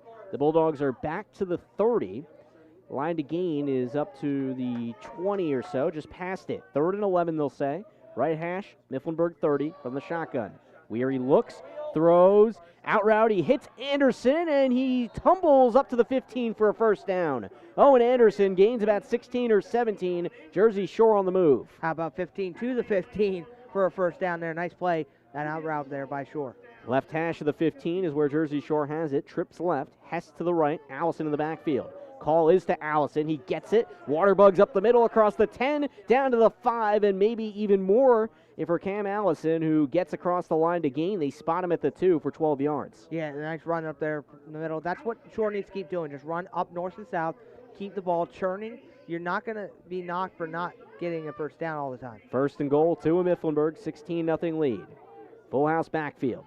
Weary, hands off. Allison trips up but gets to the goal line for a touchdown. Cam Allison reaches the end zone for the first time since week 2, and Jersey Shore all over Mifflinburg, 22-0. Yeah, and I'll be honest, most of those times he gets the ball all the way down the field and then they let somebody else score, but great for Cameron Allison to get the touchdown there. Great drive by this Shore offense. 4:40 to go first half. Jersey Shore hasn't reached this many points in each of the last 2 weeks, but the Bulldog offense looks to be humming again to an extent. PAT coming from Cam Allison will make it 23-0. Clean snap. There's a hold, and the kick doesn't even get over the line. It's whacked down by one of the guys on the interior. Score stays 22-0. 3 touchdowns, a safety, and a missed extra point. That's if you have that on your scorecard at home. 22-0 Jersey Shore. 4:40 to go first half. We're back on the Bear right after this here from Thompson Street Stadium. Jersey Shore trying to get to the district finals, and you're hearing it on the Bear Country Sports Network. Now open, Wasson Auto Parts in the old Woolrich Mill on Schaefer Lane in Jersey Shore. Find quality OEM parts for your late model car or truck in our huge indoor facility. All parts already pulled from the vehicle and laid out on shelves for your convenience. And you'll save up to 75% off of a new part from your car dealer. 570-398-AUTO. See our parts inventory at WassonAutoParts.com. The new way to keep your car or truck on the road, do it yourself. Help from Wasson Auto Parts in Jersey Shore. The Bear, WQBR. Jersey Shore football really handing it to Mifflinburg in this district semifinal matchup. 22-0 lead after the 2-yard Cam Allison touchdown run. Kickoff courtesy of Deja Vu, left to right. 256 Allegheny, Jersey Shore. Allison squibs it right side, right up to the 40 is where it's fielded on a few hops by Mifflinburg's Darup, and that's where the Wildcats have the ball down 22-0, and they haven't gained a first down yet. This has really been a rough performance for them offensively. Yeah, and this is typical Shore defense, though. They don't allow them to get first downs. They've kind of watered down their offense a little bit. They're trying something different, but obviously they need to keep going. On 38 for Mifflinburg, and timeout is called as Coach Dressler really needs to find a way to make things happen for his team. This break is courtesy of Ballbirds Brewing Company. Visit Jersey Shore's newest watering hole, Ballbirds Brewing Company. Check out what you've been missing. Open Wednesday through Sunday, 220 Schaefer Lane, Jersey Shore. Brandon, let's take this time to talk about the situation. Winner of this game, Jersey Shore is well in the driver's seat here. They get Shamokin, and if Shore does hold on, it's here next week, presumably on Friday. What do you know about this Shamokin team that Jersey Shore beat 41-7 week 1? Well, they've gotten a lot better offensively, but they only won 15-0. But Selinsgrove's got a good enough defense where they hold them to a certain point. They control the time of possession. They find wrinkles in their offense. It's the same offense that Shikellamy runs, but obviously they put 2 and 2 together, and they found something going here for the last couple of games because they've been racking up wins. Well, Mifflinburg is trying to change that. They want to face Shamokin, but they're down 22-0 here. 1st and 10 on 38 between the hashes. Reeton at QB has Miller to his left side, 2 receivers right. Reitz takes the snap, looks to throw, gets it off to Deal, but it's broken up out to the sideline. Jersey Shore had Cam Allison in there to swipe the ball away. 2nd and 10, Mifflinburg. Great coverage there by these two here, by these two defenses at least. They're keeping up close and they're doing what they need to, and good break up there by Dietz. 2nd and 10 on 39. Reitz, QB. 2 receivers each way. Miller in the left side slot. Reads back to pass. Unloads up the right sideline and overshoots everybody, including his target, Cannon Griffith, who was covered by Peacock on the right edge. 3rd and 10, 39 own side of the field. Mifflinburg with a 0 on the scoreboard and no first downs with 4:31 to go first half. Yeah, and they have to be careful there. They're trying too much down the field, and that could have been intercepted by Cooper Peacock. 3rd and 10 at the 39. Reitz back to pass, lobs it left side, caught at a high point by Miller, but only gets to the 45, maybe the 46. That's a 7-yard gain, but it's 4th and 3 for Mifflinburg, down 22-0. Yeah, good tackle there by Caden Ness in space. Make sure Colton Miller didn't get anything here. Big 4th down here for Mifflinburg. Coach Dressler comes out in the field with his mask on for a minute, and it looks like he's unsure what to do. It looked like they were set to go for it. And now the punting unit is out there. 4th and 3, own 46. Colin Miller is back deep to punt. Jersey Shore has Anderson and Dugan, the return men. Let's watch out for a fake of their own here. That certainly could be up their sleeve. Clean snap. Miller does run the fake out to the right, tries to throw. It's batted down right back to him, and he keeps it and doesn't have enough for a first down. What a ridiculous play that was. Miller tried to get the ball off to throw it. Jersey Shore was there waiting. The ball got smacked down back into his arms, but still couldn't run forward. Turnover on downs. Last time something like that happened, Sam, on this field, it was Southern Columbia 2 years ago, where Fleming, picked it up and he ended up getting a first down with it, but that time Mifflinburg wasn't successful. 1st and 10, 45 of Mifflinburg. Jersey Shore in the shotgun, 3 receivers right, 1 left, and a flag comes in before things get started. Likely a false start on the offense, and it is. Back him up 5 yards to midfield for 1st and 15. And we'll go back to that, Brandon. Just what happened? It looked to be Quincy Myers there that smacked that down. Yeah, he was. He was standing right in Colin Miller's face. He was waiting for him to run the ball, and then as soon as he went to throw it, Quincy used his athleticism and blocked it. 1st and 15 at midfield for Jersey Shore. Shotgun look. Weary. Hands off on the inside. It goes to Jordan, and he's knocked down at the 46. Gain of 4 for the shifty sophomore. His 2 touchdowns already. 2nd and 11. And that's what Quincy Meyer wanted to do defensively. Back to that point. You just want to knock it down that time. If he would have caught that, that would have been a first down, but, not too successful on that drive. For sure right now, they've got to be careful, and they've got to just be able to push the ball down the field. Up to about the 45 is where they spot it. Give Jordan 5 yards. 2nd and 10. Shotgun look for Weary between the hashes. Has Jordan to his left side. Rolls left. Flings it. Low ball, but it looks to be Dugan. It is who grasps it across the 35 of Mifflinburg. That's right about where the line to gain is, and they say move the sticks. 10 yards, first down completion. Yeah, great catches by these receivers tonight, and I want to make a note of who coaches those receivers up, and that's Coach Eric Hess, who is the wide receivers coach and the father of Caden Hess. Caden Hess, the star receiver out to the right side for sure. I formation, 1st and 10 from the 35. It's Packer, the fullback, who gets the give, and he's brought down at the 31. That's about 4 yards there. 2nd and 6, Jersey Shore. Yeah, running up, nice run there by Hayden Packer. Bulldozing his way up the middle. Typical Shore offense is what that is. Hess lines up in line. Dugan, the wide man to the left. I formation for Weary and company. 2nd and 6 from the 34, Mifflinburg. Pitch to the right. Jordan looks for somewhere to cut. Has a jersey tug, and then he's trampled out to the sideline across the 30. They spot him out somewhere around the 27. 3rd and short for Jersey Shore, going left to right, trying to extend on this 22-0 lead. Yeah, don't be afraid here to watch Hayden Packer bulldoze his way up the middle, or finally see Brandon Weary get a little QB sneak. But I wouldn't be shocked if we also don't see a, jump off sides here by Mifflinburg. They almost got him before. Gave him a good spot. It's 3rd and about 1 at the 26 of Mifflinburg, right hash. Weary from the eye, hands off. It's Packer, lowers his shoulder and bursts his way across the line to gain. New set of sticks with 2:07 to go first half. 22-0 Jersey Shore in this district semifinal. Yeah, and another thing that Shore does really well here is they substitute really well. As we see Quincy Myers coming in here at tight end for Shore. Quincy Myers might be his first time playing tight end this year. Replaces Connor Davis. 1st and 10, offset I, 23 of Mifflinburg. Pitch left. Jordan jets out left, carves his way inside, turns the corner, and he's wrapped up around the 20. Maybe 3 or 4 yards there for Jersey Shore's sophomore.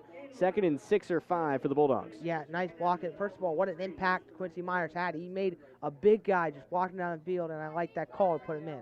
Give him a good spot. They'll say up to the 17 for 2nd and 4. Weary drops, unloads, right side, wide open. Hess has a first down. The DB fell, and he sprints to the 10, where he's finally tackled by Jarrett Miller. First down, Bulldogs. Yeah, it's making it really difficult for these Shore team, especially who are so shifty. They can't, get out of tackles because they're slipping on the field. Right hash of the 9 for 1st and goal. Jersey Shore trying to add to this lead. Offset I, stretch handoff. Jordan jets towards the end zone, and he breaks an ankle tackle when he's in. 3rd time tonight for Brady Jordan, the sophomore. Jersey Shore all over Mifflinburg, 28-0. Yeah, this guy is going to be the next Cameron Allison, the next Josh Malicki, the next Kyle Tome. This guy has got great potential for a sophomore. Nice run up the middle there for his 3rd touchdown tonight. Only 5'6", very different build from some of those guys, especially Kyle Tome, the former great Jersey Shore back, but he's found a place in this offense, no doubt. PAT from Cam Allison. There's the snap and the hold, and the kick splits the uprights. 29-0, Jersey Shore really in control late in the first half. Mifflinburg gets the ball back on the Bear Country Sports Network here from Thompson Street Stadium. We're back right after this. Ace is the place with the helpful hardware, folks. Ace, the only national retailer that carries Benjamin Moore paint. Now Benjamin Moore's premium quality and huge selection of colors will be right in your neighborhood, along with the award-winning service and advice Ace has always provided for your paint projects. Around the block, what you need in stock with people who know their paint. Benjamin Moore paint available exclusively at Avis Building Supply, Route 150, Central Avenue in Avis, across from Dairy Queen, your local Ace location. WQBR 99.9 FM. Sam Cooperman, Brandon Barker with you on the Bear Country Sports Network. Jersey Shore football up 29-0 on Mifflinburg in the District 4 Quad A semifinals. Winner gets Shamokin next week. And if it's Jersey Shore, we can really use your help. We'll talk about that in a moment. For now, we have a kickoff left to right, courtesy of Deja Vu, 256 Allegheny Street, Jersey Shore. The Bulldogs, after a Brady Jordan rushing touchdown, kick it off with Cam Allison, pops it in the air right side. Foltz trails it, comes up to the 20 where he slips, and it looks like his knee hit the ground, and the coaches for Mifflinburg are displeased up in the box. Mifflinburg inside its own 20 is getting manhandled 29-0. Yeah. Brandon, what's going on? Well, they're just, let's make sure. We want to thank everybody who's tuning in here right now. Penn State playing Ohio State and Penn State. They have very tough conditions right now. There's no fans there, no whiteout really, but Ohio State already up 7-0 on Penn State. But we thank you for tuning in for this Jersey Shore game as they're in this playoff game. Yeah, and as I mentioned, it's going to be tough to keep the live stream going. We'll talk about that throughout, but we can use your help in doing so. 1st and 10 on 17 for Mifflinburg. From the I formation, Reitz gives it to the fullback, and Doan goes nowhere. Tries to sprint out left and gets a couple yards. We'll say 2nd and 8 to the 19. Mifflinburg right to left. 1:04 to go first half. Yeah, and that was a nice run up the middle there. But, the Shore defense keeps doing what they're doing important, and that's stifling the run on the defense. And we call a timeout, courtesy of Ballbirds Brewing Company, one of the many who's helped us keep this broadcast on the air on the YouTube page. Of course, coming to you on FM as well. Open Wednesday through Sunday, 220 Schaefer Lane, Jersey Shore. Best place in town and the newest place to grab a bite and a drink while watching the Bulldogs and any other sports you want to check out. But as I mentioned, as far as the PIAA is concerned, it's another boatload of cash to keep the YouTube live on the air. It costs a lot less to do a delayed broadcast, but that's not what we're in the business of doing. We're bringing it to you live, so we could use your help. So if you are able to, please call the Bear to contribute, 570-769-2327. Leave a message if we don't pick up. We want to bring you the game next week against Shamokin here if the result holds true. 2nd and 9, 0-18, right to left. Mifflinburg down big, 1:04 to go first half. Reitz under center from the right hash. Kicks his left leg. Bingaman comes in line. Pitch out left. Miller tries to turn the corner, but he cannot. Roped down by Packer and Hess. The ball comes out, but he was down first before it squirted out. It's 3rd and long for Mifflinburg, and this Jersey Shore defense is feisty tonight. Yeah, they are just up. They're not happy about what happened last week. Central Mountain, yeah, they won the game, but Central Mountain just absolutely dominated them on the run. This week, they're getting more feisty. They're going after the ball carrier. They're wrapping up. They're making the tackles they want. And I'll tell you, great job by Cameron Allison to pick up that ball, even though the whistle wasn't blown, to pick it up and try to go to the end zone. We get a timeout, Sam. Yeah, we get a timeout. We'll step aside. It's Mifflinburg trying to find some kind of substance offensively, down 29-0, under a minute to play first half, here against Jersey Shore in the district semis. Back on the Bear right after this. Something new at Jiffy Market and Deli in Jersey Shore. Your favorite treats fresh fried. Chicken tenders, onion rings, mozzarella sticks, fish fillets, french fries now available, plus fresh made sandwiches, meat and cheese by the pound, and party trays. Call to order food to take out only, 570-398-3499. Jiffy Market and Deli, everything you need in one place, crossing the post office in downtown Jersey Shore.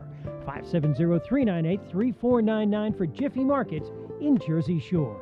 Cutting Edge Country on WQBR. Sam Cooperman, Brandon Barker back with you. District 4 Quad A state semis here on a Halloween night in Jersey Shore. 29-0 Jersey Shore, but Mifflinburg has the football. 3rd and 12, own 14, going right to left. Reeds the QB under center. Miller the deep back. 2 receivers, Bingham in the one to the left.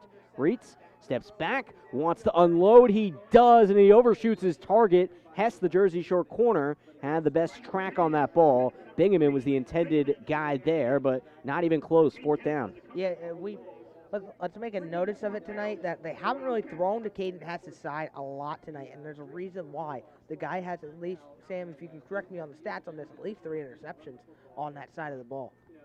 Yeah, Hess actually has 4 this year, including 1 returned back. He had 1 last week. Punt coming from Miller, deep in his own territory, booms it up the far side, and Dugan fumbles it through his hands, and he's able to recover, but that's almost a blunder that Jersey Shore will have to correct next week. The ball's back at their own 46. 44 seconds to go first half.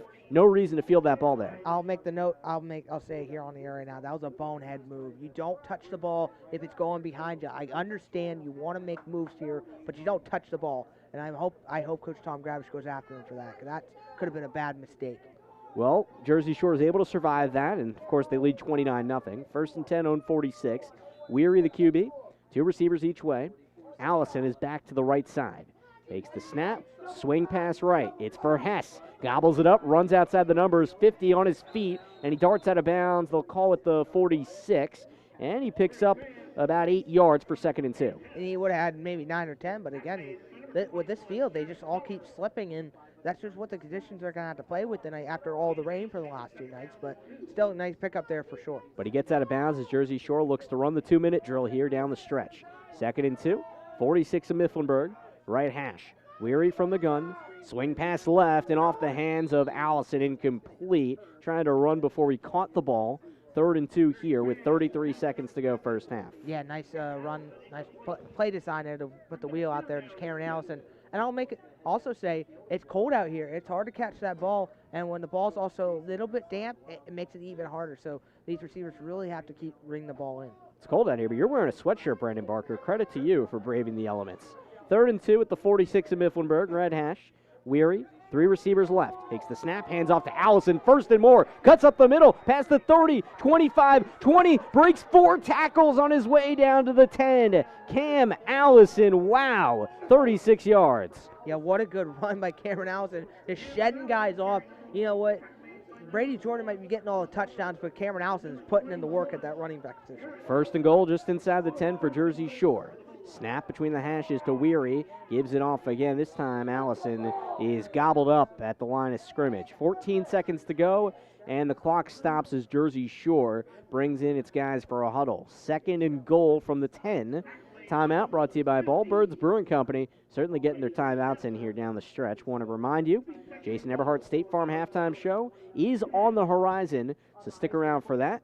And we'll talk about what's happened in this first half and what could be to come if the result holds firm and Jersey Shore could be on a path against Shamokin for the district crown. Yeah, let's say right now, first of all, if Jersey Shore scores a touchdown and an extra point, running clock, actually without even the extra point, the running clock after it. So Jersey Shore right now trying to put this game on ice with a running clock here on this next possession. 4 touchdowns for Jersey Shore and a safety in there, and Jersey Shore came up short on a few extra point opportunities, or actually rather one extra point opportunity.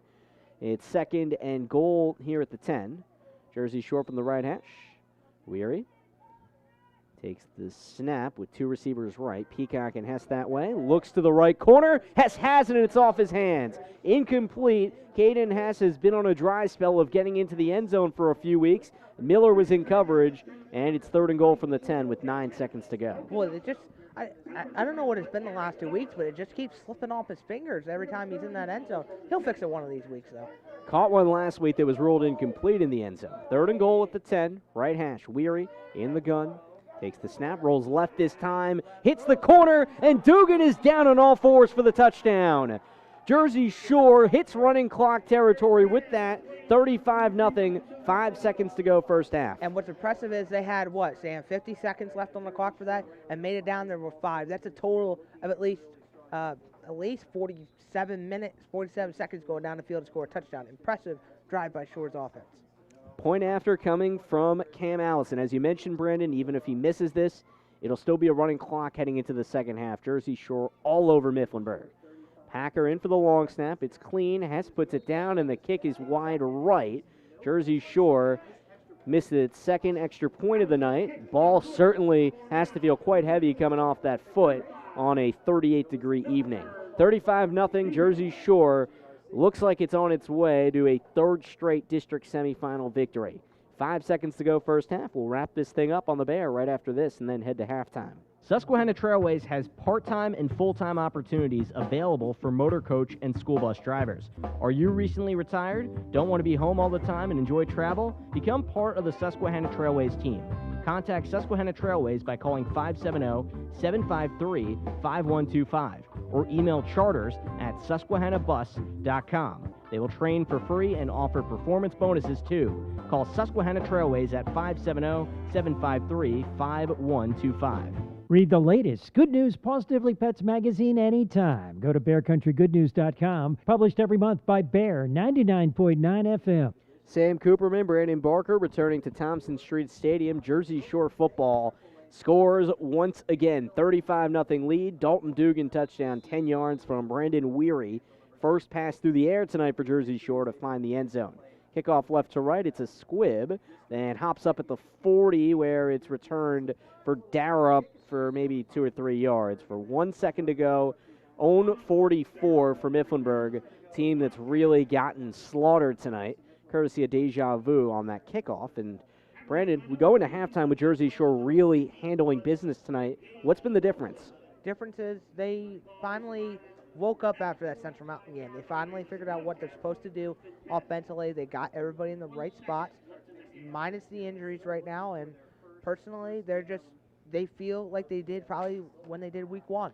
Mifflinburg did get the ball first. The Jersey Shore gets it to start the second half, but a knee is taken by Reitz, the quarterback. We go into halftime, 35-0 Jersey Shore. The clock will run when the second half approaches. But for now, we'll talk about it on our Jason Eberhardt State Farm halftime show. We appreciate everybody tuning in on video and audio tonight. And Jersey Shore certainly appreciates the good vibes here at Thompson Street Stadium on Halloween night.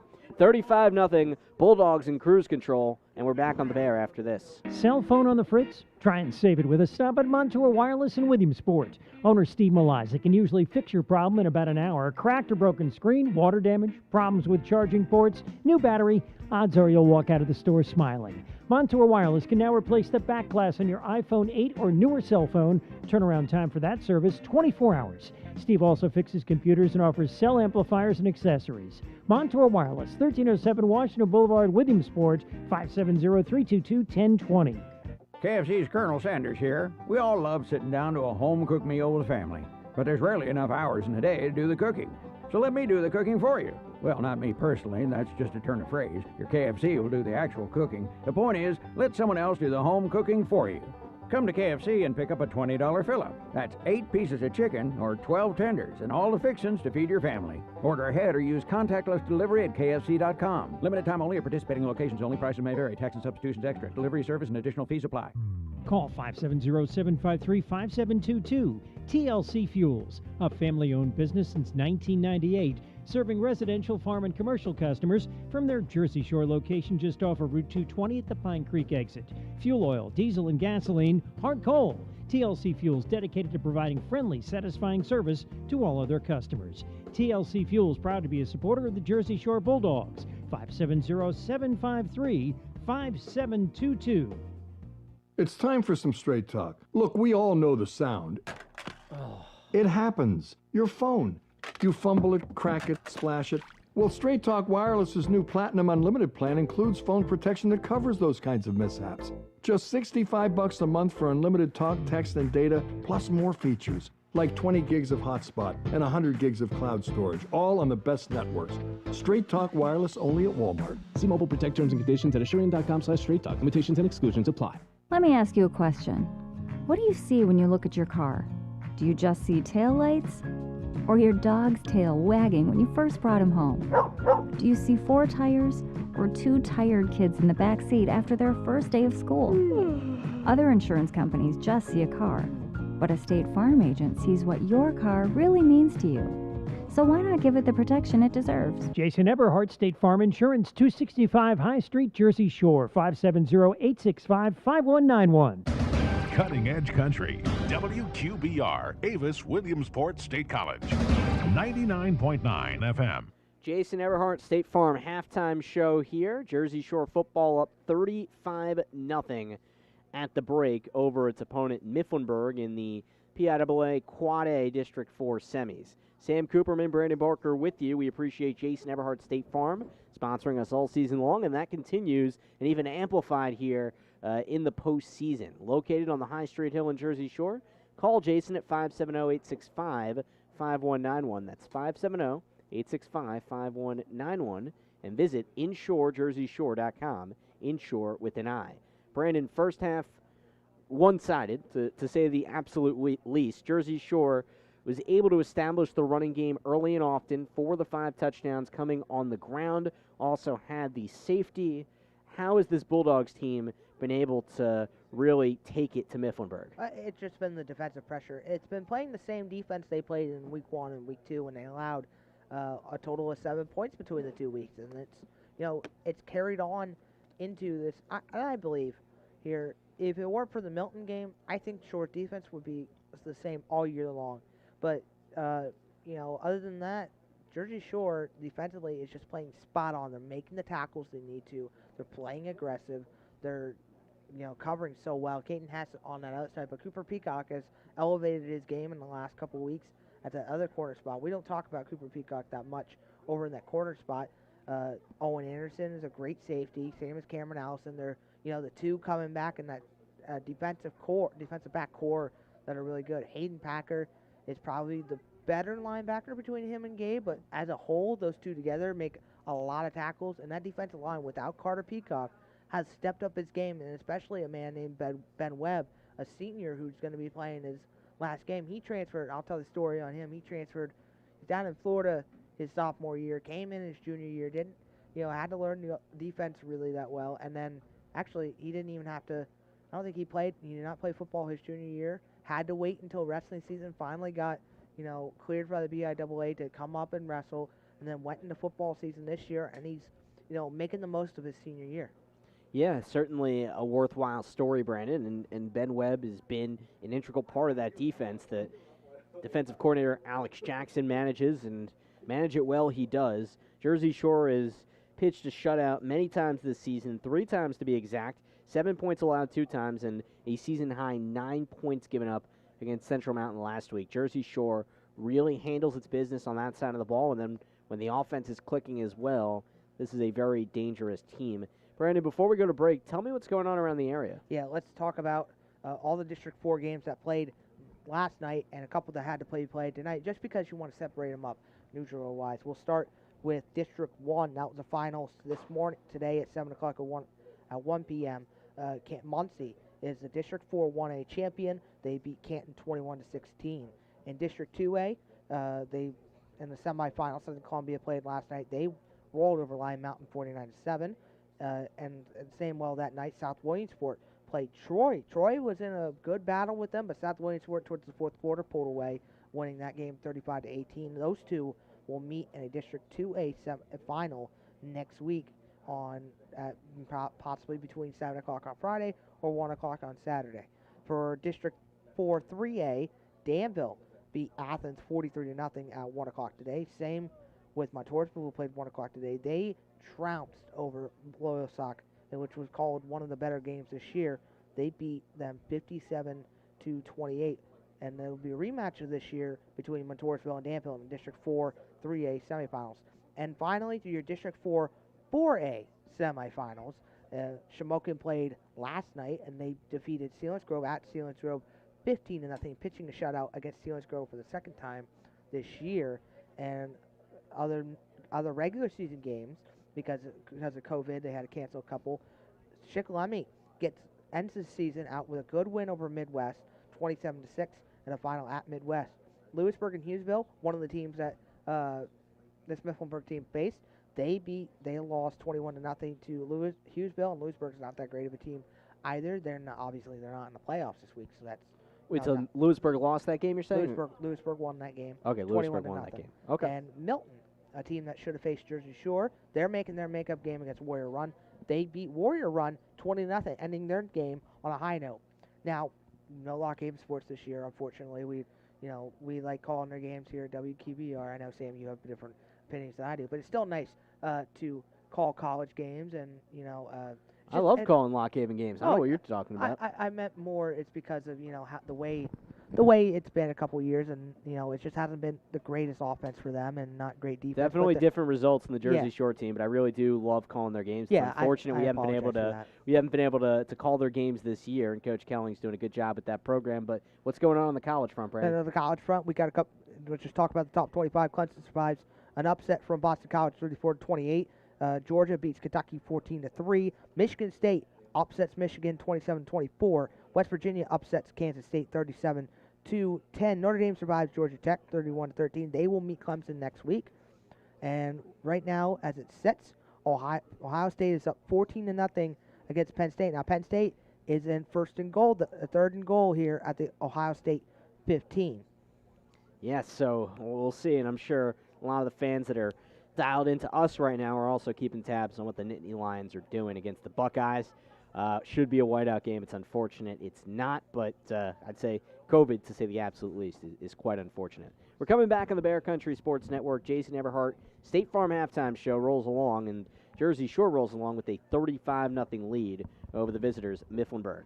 Back on the Bear right after this. Ace is the place with the helpful hardware, folks. Ace, the only national retailer that carries Benjamin Moore paint. Now Benjamin Moore's premium quality and huge selection of colors will be right in your neighborhood, along with the award-winning service and advice Ace has always provided for your paint projects. Around the block, what you need in stock with people who know their paint. Benjamin Moore paint available exclusively at Avis Building Supply, Route 150, Central Avenue in Avis, across from Dairy Queen, your local Ace location. The seasons are changing, and now is the perfect time to fall in love with a new checking account. At Woodlands Bank, we offer Kasasa checking accounts.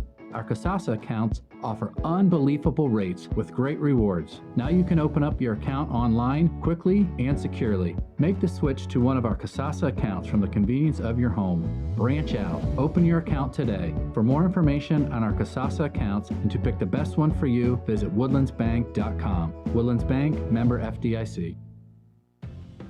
T-Mobile for Business knows saving time and money is important for your business.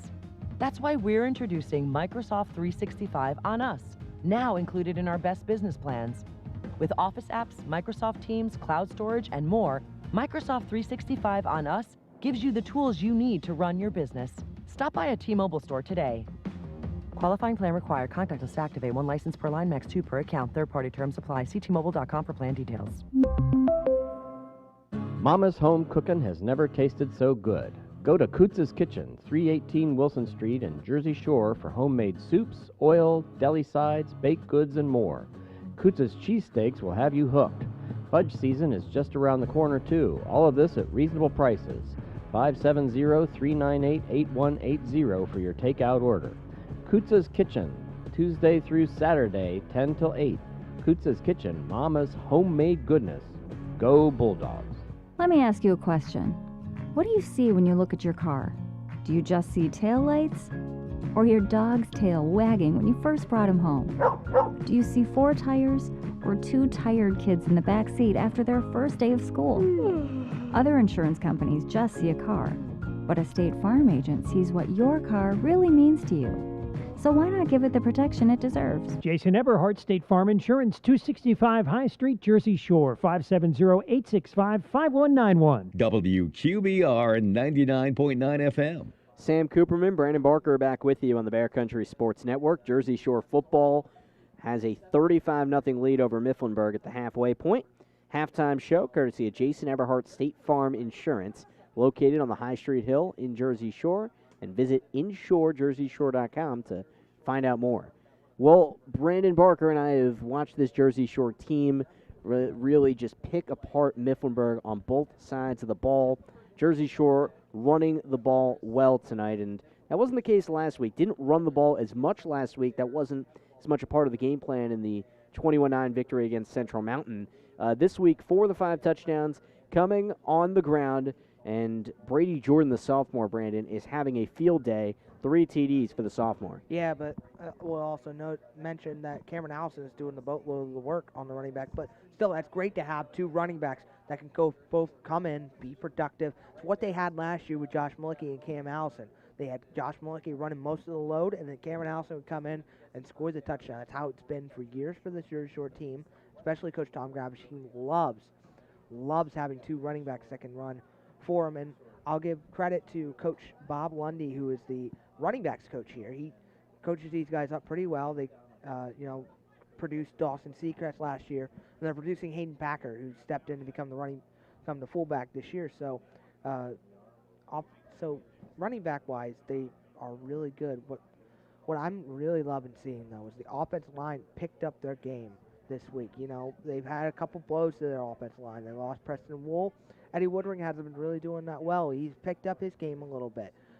They've been flipping everybody around, but, they're making the best out of a bad situation. Would love to see Preston on this field, but he is still cheering on his teammates here on the sidelines and probably giving some of them linemen, tips and, trying to help Eddie along, make sure he doing all of his assignments right. And just another great running game. And aside from last week to this week, I want to say is I feel like Coach Tom Gravish wanted to get Brandon Weary a little bit more comfortable throwing the ball. He missed a couple last week, and this week he's spot on with his passes. So maybe that helped him a little bit. Maybe they just wanted to switch more to Brandon Weary. Well, Brandon Weary threw a career-high 27 passes last week against Central Mountain in that victory, and also a season-high 224 yards for the senior QB. So they threw the ball a lot more last week, but this week, really on all fronts, it's Jersey Shore doing its business against Mifflinburg. Back on the Bear in a few minutes, and as we get ready for the second half, Mifflinburg is back out in the field.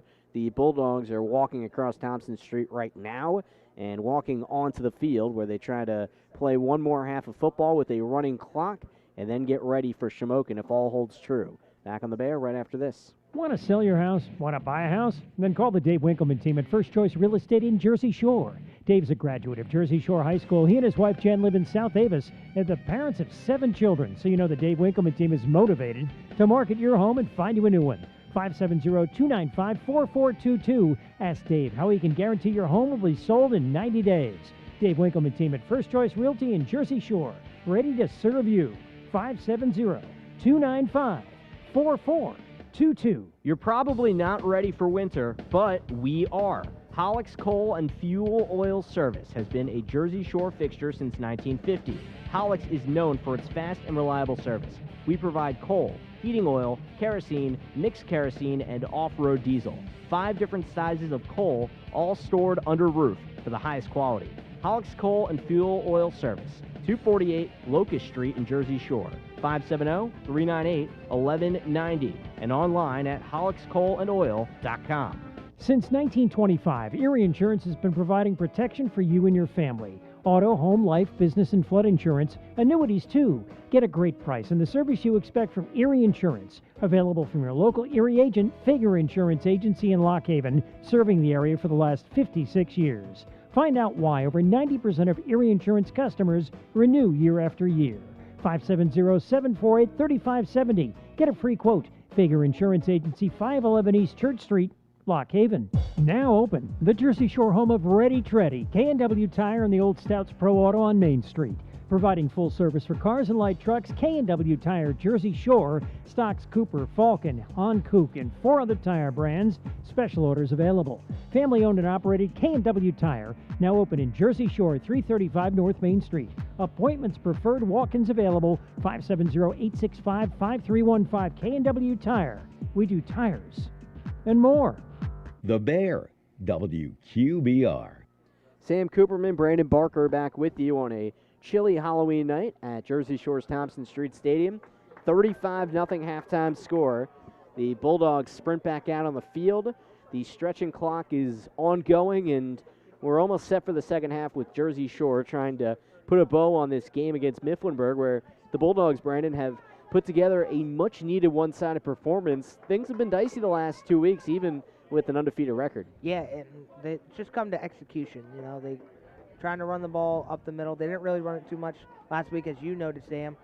They are running the ball a lot better this week. Cameron Allison's making people miss, actually bulldozing people over. We really, I'll say it, we haven't really seen Owen Anderson that much really in the offense. You know, he's been a couple of great plays, but other than that, he's been a little bit quiet. Swiss Army Knife hasn't been really out there doing as much. So I love seeing that this team can do other things other than use Owen Anderson to their advantage, and that really helps keep Owen Anderson healthy as well. Yeah, Jersey Shore can hit you in a variety of ways. Last week, Anderson had 3 touchdowns, 1 rushing, 1 receiving, and 1 in the punt return game. This week, when he's touched the ball, he's made explosive plays, but just hasn't had as many totes because it's been the running game, between Cam Allison and Brady Jordan, and also a few other guys getting involved. Jersey Shore really handling business tonight as the second half's about to get up and running. Friendly reminder, we could use the help to keep the video broadcast up and running tonight, even with some technical snafus. Vince Swartz made the broadcast go on, and we're appreciative of him of that, and also eternally grateful for everybody that's contributed monetarily to make this broadcast possible. To do a live video broadcast, the PIAA charges a lot, and both our existing clients and our new clients have made this possible. Big thanks, everybody, top to bottom. Avis Building Supply, Ballbirds Brewing Company, B.A. Mikesell Electric, Charles Construction, Dave Winkleman, First Choice Realty, Dr. Brian Ulmer, the superintendent of the school district, Fager Insurance Agency, First Quality, Gamble Farm Inn and Suites, Ham's Disposal, Hollick's Coal and Oil, Jason Eberhardt State Farm, Jersey Shore State Bank, Jiffy Market, Jim Ely State Farm, K&W Tire, Coots' Kitchen, McMahon Ferguson Associates, Montour Wireless, Mountain Creek Electric, Muncie Bank and Trust Company, Penton Automotive, Susquehanna Trailways, Terry's Coal and Wood Stoves, TLC Fuels, Wasson Auto Parts, Weary Painting and Contracting, Showcase Auto, Woodlands Bank, and Alice Fox Klein. Third quarter set to start off here with the Mifflinburg Wildcats kicking off right to left. It's Gabe Stetler, the kicker, courtesy of Deja Vu, 256 Allegheny Street, Jersey Shore. Jersey Shore, Home Orange's 35-0 lead. Cam Allison, Owen Anderson, the guys back to return. Allison on the right, Anderson the left. Kick popped up, and Allison comes into the 25 to field it, stumbles across the 30, keeps his footing, curves it outside to the right, and he's down across the 40. It was Foltz in on the special teams tackle. 41-yard line, left to right, Jersey Shore up 35-0 on our Jersey Shore State Bank scoreboard. Starts off the second half past its own 40. Yeah, good return by Cameron Allison, going all the way up until the 40. And like I said before, last couple weeks, they've been starting off in plus field territory. That's what really gets this offense humming. And I want to say Quincy Myers in a tight end. 1st and 10 on 41 between the hashes. Weary, the quarterback, in the eye. Handoff left. Allison, he smoked. He had nowhere to run. Immediately when he touched the rock, down he went. And it's 2nd and long, Jersey Shore, as Doan stuffed him. Yeah, Doan is a big guy up in the front. I like that. I like how big these defensive linemen are for Mifflinburg. They are really making some movement on that offensive line. 2nd and 11 from the 40 between the hashes, left to right. Weary, play fake, slings it out right. And Myers, his first catch of the year. He hops across the 50 for a first down gain. He's down at the 47 of Mifflinburg. Quincy Myers playing tight end here tonight, Brandon, and he made a big play. Eventually, he was knocked down by Breed. Yeah, and I don't understand the move, but we'll get more into that later on as we go. 1st and 10, 47 of Mifflinburg. Jersey Shore driving, start of the 3rd quarter, left to right. Pitch left from the offset eye. Cam Allison finds room over left guard. There he goes, gives Breed the stiff arm, and Breed swings him down to the 28 with the flag coming in as Cam Allison hit the grass, gain as of now of 21 yards. Yeah, and that's going to be a personal foul on Quincy Myers, and let's go back and mention that. You know, I like the move. He's an aggressive player. He's been blocking really well. Connor Davis has been missing a couple blocks. It's really helped this running game, but if you're Quincy Myers, you got to be careful. This is not something you want to be. You just got an offer. Oh, they call that on the defense, Sam. Illegal use of hands to the face by the defense. Yeah, so negate the Quincy Myers talk here as far as him doing something wrong. He is a physical guy who plays defensive end this year in his first year with the program, and he's played really well defensive end, and in at tight end he is on the right side of the formation. It's 1st and 10 with the ball being re-spotted well inside the 25. The illegal use of the hands will give Jersey Shore the ball right on the cusp of the red zone of Mifflinburg. 10:48 to go 3rd quarter, 35-0 Bulldog lead, and whistles blow before we can get things resituated. And the official, I think, is correcting things. Now they'll say the ball is over the 20, so they re-spot it to about the 18. 1st and 10, Mifflinburg side of the field. Weary, the QB, left hash, I formation. Drops, swings it out right. Hess on the slant, darts up the middle to the 10, shoulder lowered, and a pile on top of him down at the 9. Another first down, about 11 yards for the Bulldogs, 1st and goal. Yeah, good pitch and catch there by Shore as they run no quickly up the middle. 1st and goal inside the 10, Jersey Shore from the right hash. Weary with Myers, the tight end, blocking to the right. Hess, the receiver, to the right. Handoff Packer, the fullback, and the 3-man front stuffs him at the 5. Gains about 2 yards. They said it was 1st and goal at the 7. Now it's 2nd and goal at the 5. Yeah, they're just using their speed here. Brady Jordan back in the game here. Probably going to get, if he's going to get another touchdown run here. He is 3 tonight, the sophomore 5'6" back. Lines his receiver most of the time, but in as a tailback tonight. 2nd and goal with the 5, right hash for Jersey Shore. Weary, pitch out of the eye. Here goes Jordan. Scurries around the left side, and numero quattro for Jordan. Jersey Shore with a running clock once again finds the end zone, 41-0. Yeah, Shore just humming along here, keeps doing what they do. Personally, ran the ball up the middle.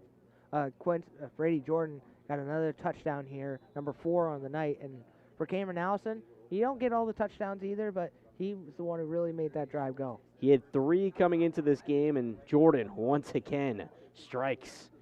41-0 PAT. There's the snap and the hold, and the kick has the power and the direction. 9:50 to go, 3rd quarter. 42-0 Jersey Shore. The Bulldogs picked right up where they left off, and they're well on their way to a big performance here in this District 4 Quad A state semifinal game.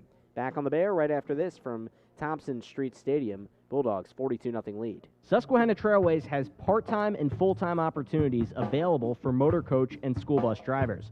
Are you recently retired? Don't want to be home all the time and enjoy travel? Become part of the Susquehanna Trailways team.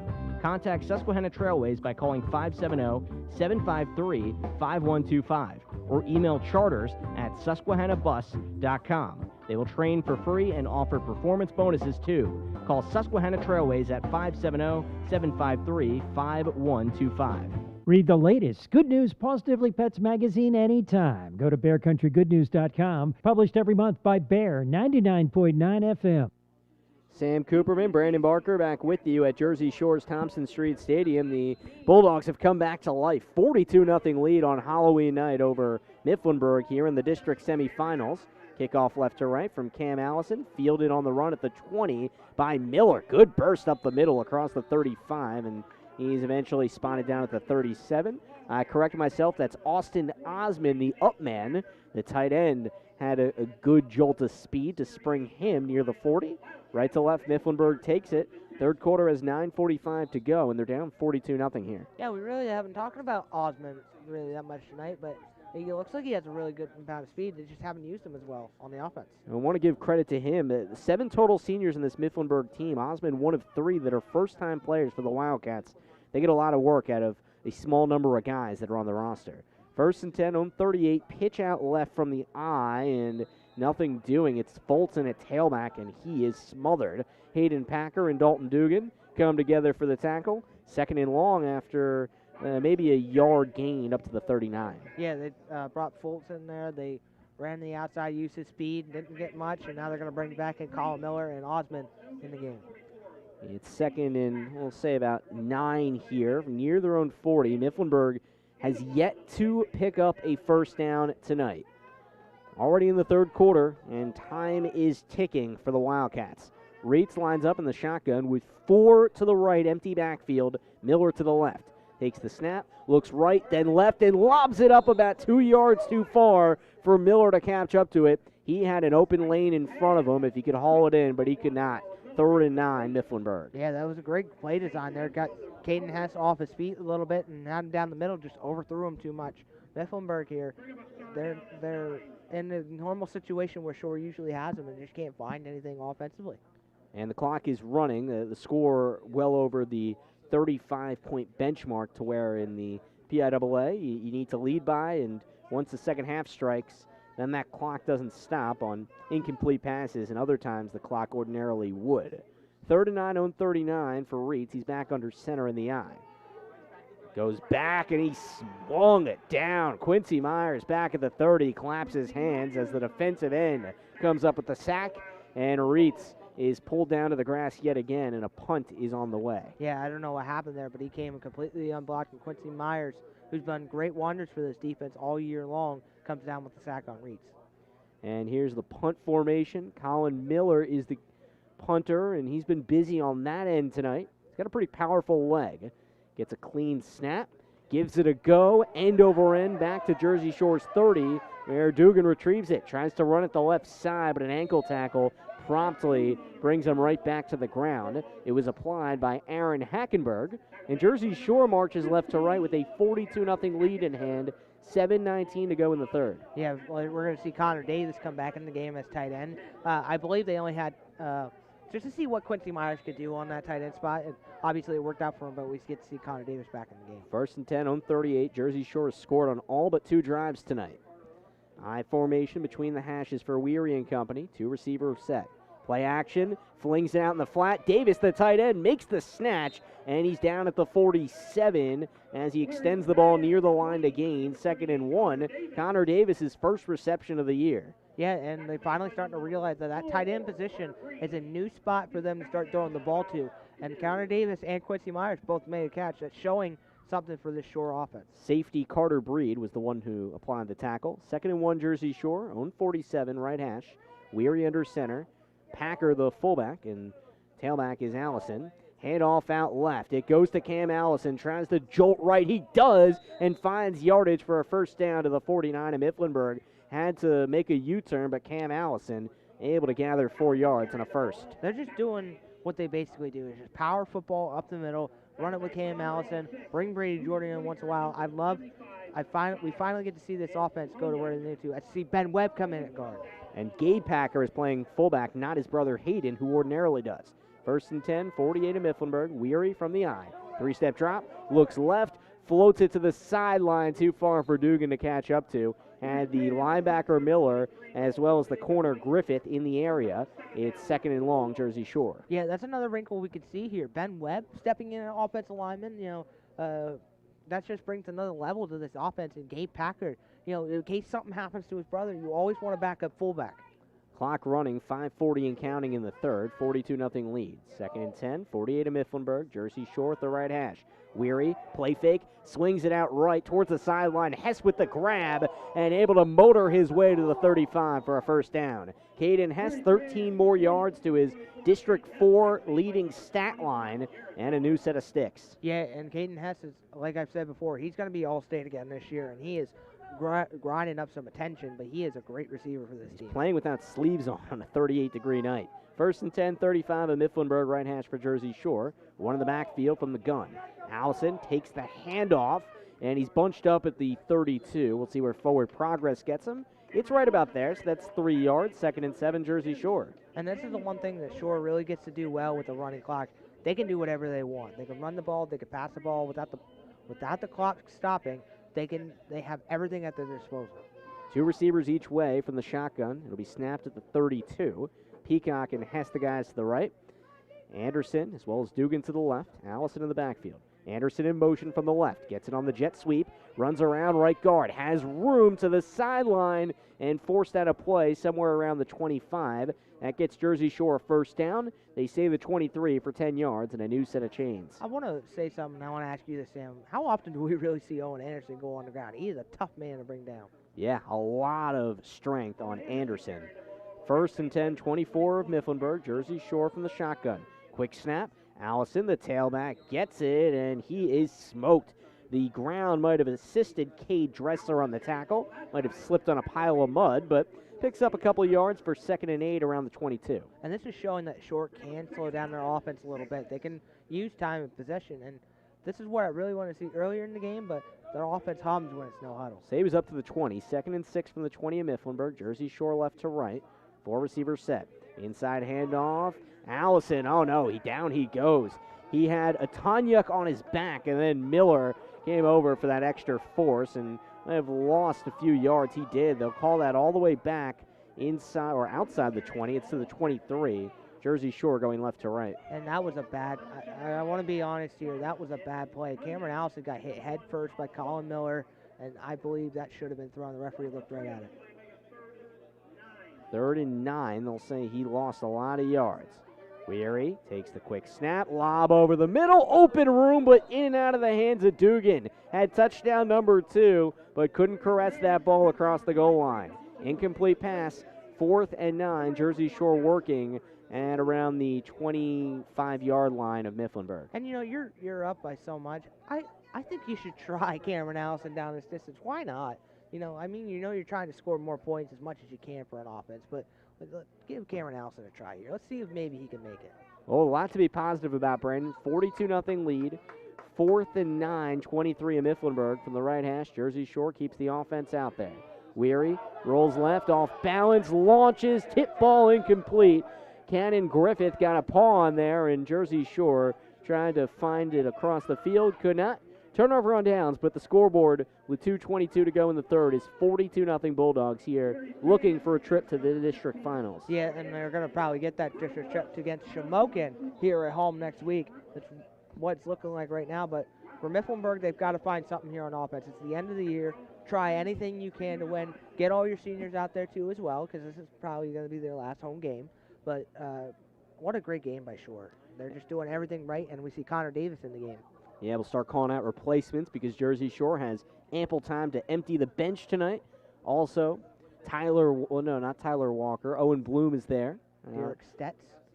1st and 10, 23. Mifflinburg handoff to Miller. Just pushes his way past tacklers and spun down at the 29 for 6 yards. And when Anderson, the safety on the tackle, 2nd and 4. Excuse my pronunciation. That's Derek Stetz. There on the other defensive end side. He started last week for Central Mountain. So did Connor Davis after some stuff at practice. Yeah, it's Stetz and Davis. They're the ends right now. Dugan and Myers getting a breather. Webb still in, Springman still in, and Bloom at nose tackle. 2nd and 4, own 29. Reitz lines up in the eyes, tries to stretch it left on the handoff, and Miller with some assistance from the jersey. Davis scoops him up and throws him aside. No gain. Even back a few yards, and 3rd and medium here for Mifflinburg. Yeah, and that was a nice tackle there by Connor Davis. Comes in, makes a wrap-up tackle as we unfortunately have a Mifflinburg man down. Couldn't see if that was Miller who actually took the handoff or somebody else in that vicinity, but knees are taken. We'll step aside for a minute and come right back on the Bear Country Sports Network. 42-0 Jersey Shore. Minute 8 to go in the third. Looks like it'll be a harsh winter. Why else would CBS have snow shovels and ice melt for sale already? Time to visit Terry's Coal and Wood Stoves in Jersey Shore. Serving Bear Country for the last 41 years, new owner Kyle's bringing his education and many years of expertise to provide you with honest solutions and quality service. Terry's, the place to go for American-made stoves. Visit Terry's Colin Wood Stoves, Bastrop Street in Jersey Shore. 570-398-2199. Find them online, terryscolinwoodstoves.com. WQBR 99.9 FM. Sam Cooperman, Brandon Barker with you. That's stop and play for the injury timeout. We're glad that Miller is able to come to the sideline, and he's being hopped off as support on each side, and wish the best for Colin Miller, who went down with an injury on that last run. 3rd and 6, Mifflinburg, right to left, own 27. Clock is started and is winding as it's running clock. 42-0 Jersey Shore. Third quarter is almost come and gone. In the eye, Reitz kicks his left leg. Bingaman comes in line, and he bunches into his own guy. Foltz in the backfield, just has to flip it out to the right. Had Whitaker there in the area, so no intentional grounding, but 4th down, and that was a miscommunication on Mifflinburg's side as the tailback just collided with the quarterback. Yeah, just nothing there for Dietz. They mishandled the snap, and it just ended up like that. And unfortunately, Mifflinburg has to punt again. But the Shore offense, we might be able to see Nick Williams come into the game for sure. Well, you said you want to see more Austin Osman. He's the punter with Miller off on the sideline. He stands at his own 15. And the play clock has 15 seconds to go. They snap it anyways. It's a live ball. It's to Osman. He bobbled it initially, but gets it off, bounces at the 37, own side of the field, and tails out of bounds to the left sideline. That was another unforced error on Mifflinburg's side, and Jersey Shore starts the fourth quarter, 42-0 lead, and tremendous field position. Back on the Bear right after this. Call 570-753-5722. TLC Fuels, a family-owned business since 1998, serving residential, farm, and commercial customers from their Jersey Shore location just off of Route 220 at the Pine Creek exit. Fuel oil, diesel, and gasoline, hard coal. TLC Fuels, dedicated to providing friendly, satisfying service to all other customers. TLC Fuels, proud to be a supporter of the Jersey Shore Bulldogs. 570-753-5722. Cutting Edge Country on WQBR. Fourth quarter about to be underway. Sam Cooperman, Brandon Barker with you. Bear Country Sports Network. Jersey Shore football handing it to Mifflinburg, 42-0 lead. That's what our Jersey Shore State Bank scoreboard reads. We appreciate their support in making tonight's broadcast possible. Visit jssb.com for more information on their products and services. Jersey Shore has 1st and 10 at the Mifflinburg 37, marching right to left as Mifflinburg had trouble getting a punt off after another 3 and out. The Wildcats have not picked up a first down tonight. It's really been one-sided in every degree as Jersey Shore takes over, set to start. Yep, we see Brandon Weary back in the game as well. We see this whole starting offense, but Gabe Packer's still in at fullback. New fullback. Brady Jordan has played tailback, but starting receivers as well. 1st and 10 at the 37. It's a stretch handoff. Jordan out right is tossed aside. Emmanuel Ulrich used all 5'10", 288 of them, but a Wildcat is down at the second level of the defense. That'll halt play for 2nd and long for Jersey Shore. That looks to be Josh Etonyuk, and we wait for a moment. Brandon, as far as this game going into the fourth quarter, what do you want to see as Jersey Shore presumably will get some new faces in there? Like I said before, I kind of want to see some new things. I want to see him try to pull something out of the hat trick. Maybe try something a little new. We get to see Nick Williams back in. He's the backup quarterback. We'll see Connor Davis and all them on defense. Some of these young guys, and this potentially, if I will say this. If the field is really bad next week, the PIAA might just consider doing a neutral site. You never know what happens. It's 2020. We're in the age of anything can happen. But if it does happen, this could be their last night on this field. Let's get all the seniors in. Let's make sure if this is going to be their last night, make it a memorable one. I think that's what Mifflinburg's doing right now, putting a lot of seniors in, and that's what I want to see for sure. And hoping Etonyuk is okay as he's getting stretched out. I want to also mention the weather. Cold weather does make him cramp up a little bit more, and I love seeing that Shore doesn't have any cramps, but it's not good to see Mifflinburg have cramps, but that's just a testament to how well these guys play, and it's just something that happens on the field. And Etonyuk pops right up and putting weight on both legs, coming up a little gingerly on his right side. We clap it up for him. That water break brought to you by Ball Birds Brewing Company. Visit Jersey Shore's newest watering hole, Ball Birds Brewing Company, Open Wednesday through Sunday, 220 Schaefer Lane, Jersey Shore. Jersey Shore right to left, 2nd and 11. 38 of Mifflinburg. Weary under center. Between the hashes in the eye. Anderson charges to the right to join Hess. Pitch right. Jordan, the tailback, gets to the edge. Up the sideline, 35. Still on his feet across the 30. Goes head over heels. Out of bounds around the 25. First down, Bulldogs. Yeah, nice run there onto the outside bridge. Jordan uses his speed and bulldozes his way up to the yard line. And as we also see, I want to say Quincy Myers back in at tight end. Yeah, to the 24-yard line. That's 14 yards. 1st and 10 Bulldogs. 11:20 to go. Right hash of the 24 of Mifflinburg in the offset eye. Myers in at tight end. 2 in the backfield. Gabe Packer blocks. Pitch to Jordan. Stutter steps left but goes backwards. In the backfield, he's wrapped up by the corner, Griffith, for 2nd and long, Jersey Shore. Yeah, I like seeing these Mifflinburg Wildcats fight a lot. They're, making the tackles they're supposed to. Brady Jordan there, it just got too much players there. 2nd and we'll say about 13 yards at the 26 of Mifflinburg. Left hash. Weary drops back from the eye, floats it right, very high, and Hess can only give that ball a swat with Miller in coverage. 3rd and 14, they'll say, at the 27 of Mifflinburg, right to left. 42-0 lead in hand. 10:30 and counting with the running clock here in this district semifinal game. Yeah, just a little bit too much to the right there for Caden Hess. He can make a lot of catches, but I don't think he could make that one. Not quite. Weary gets his guys positioned. Left hash in the eye. 27 of Mifflinburg. Anderson to the right side. 3-man front they're facing. Pitch right. Jordan, the deep back. Looks behind him. Nobody's there. And he spins across the 20. Jordan had a good chunk of room to get half of that yardage back. 4th down. They can't kick it from here. Jersey Shore will go for it, even with the score looking the way it does. Yeah, they're just running their basic offense here. They're not doing anything differently. They're not slowing down and anything. They want to go for, they want to make a statement in this game. And it's 4th and 4 after the 8-yard run, about the 19 of Mifflinburg, right to left. Right hash of the 19. Weary drops back in the eye, floats it left. First down catch by Anderson. Pushes off a defender, and into the end zone he goes. He just pushed Griffith out of the way after making the catch, and Owen Anderson finds the end zone for a 48-0 Jersey Shore lead. Yeah, nice pitch and catch there. Owen Anderson shakes off the defender and just runs into the end zone. Great play and a great drive there by Shore. What a night for the Bulldogs. Point after from Cam Allison. 9:38 mark of the 4th quarter, and Allison can put it through the sticks once again if all goes as planned. Snap from Packer, hold Hess, and kick tails right, no good. 48-0 still, 9:38 to go. Mifflinburg ball when we come back on the Bear Country Sports Network. Jersey Shore racking up the points. The seasons are changing, and now is the perfect time to fall in love with a new checking account. At Woodlands Bank, we offer Kasasa checking accounts.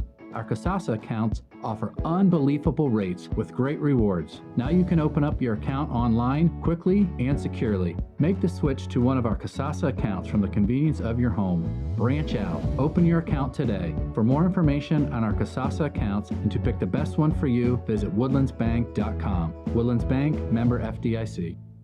Don't miss the special Halloween edition of Knox Country 360, joined in progress right after tonight's game. Replay at 8 a.m. tomorrow on The Bear.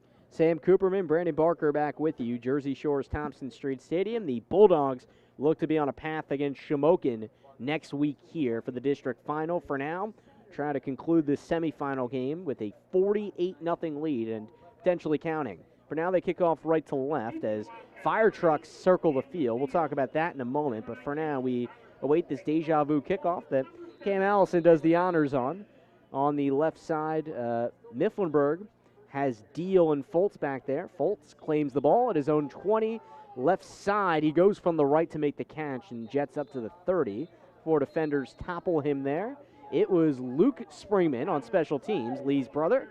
And left to right, here comes Mifflinburg. Yeah, there's going to be a flag on the play here that might push this up here for Mifflinburg a little bit, but for Mifflinburg, they're going to bring a lot of their young guys out, see what they can do. We'll see some substitutions here on defense, and it should be quite a good ending towards the end of the game. Well, the fire trucks been making a lot of noise in the second half of this game. It looked to be, at least from what we know, for the fact that the independent hose company at Jersey Shore had their ladder truck outside on site. Initially, it was on the far side of the field. It was moved to the Lingles parking lot, and They had the American flag proudly displayed, a little patriotic symbolism with Election Day ahead. And now they depart the premises. 1st and 10 on 21 for Mifflinburg after the run got called back. Reitz still under center, offset I formation, Bingham in out right, one receiver left as well. Handoff from Reitz goes nowhere. We'll see who comes up from that scrum. I believe it was Deal, but we'll confirm that in a moment. Regardless, no gain to set up 2nd down. Yeah, and I want to put my hat into there as we see number 78. Actually, we see Owen Bloom in now. He's actually number 78, number 68. We never find a number for him, but we'll make him for the tackle here. As we see Gage Wilson, Donald Steinbacher in the game, Jared Palski in, Nick Williamson at quarterback, Andrus in at safety, and we still have Cameron Allison. Brady Jordan at safety. It was Deal on the loss. It's now 2nd and 11 for Mifflinburg, left to right own 20. Reitz, play action, rolls out left. Davis, the DN, chases him, makes him slip, and it's incomplete as Andrus punches the ball away that was intended out to the right side as he wanted his tight end Whitaker. And incomplete pass, 3rd and 11. Yeah, good play out there by Andrus. He came up and swatted the ball away. As we see Hunter Francis come off the field and Owen Bloom as well. We'll have to see who comes in there. Connor Davis. And can't see the number right now, but we'll get the name in there. I want to say about the fire trucks, that's how they celebrate around here when they win district games. 3rd and 11, own 20. Mifflinburg left to right, 8 minutes to go in the shotgun set. Reitz hitches it out right. Completion for the first down of the night for Mifflinburg. Carter Breed does the honors as he accrues 12 yards, and the Mifflinburg offense moves the chains. Hasn't done it in the first 3 quarters and counting, but here the Wildcats go. Yeah, and this is for their first one, that was a nice completion out to the outside. Got a nice first down for it, and Mifflinburg still fighting on this in this game. And you got to give them credit. They've made incremental improvements throughout this year, but just not up to the task tonight. 1st and 10 on 34 for Mifflinburg, down 48-0. Bingham in motion to the right in the shotgun. Reitz flings it out left in the left side slot for a completion of another first down to the 45. This time, Cannon Griffith does the honors, and 10 more yards for Jacob Reitz's stats. Mifflinburg up the field once more. Yeah, they're driving on a second team, but they're still doing their best job to really keep driving the ball here, keep fighting. That's all Mifflinburg's always been about.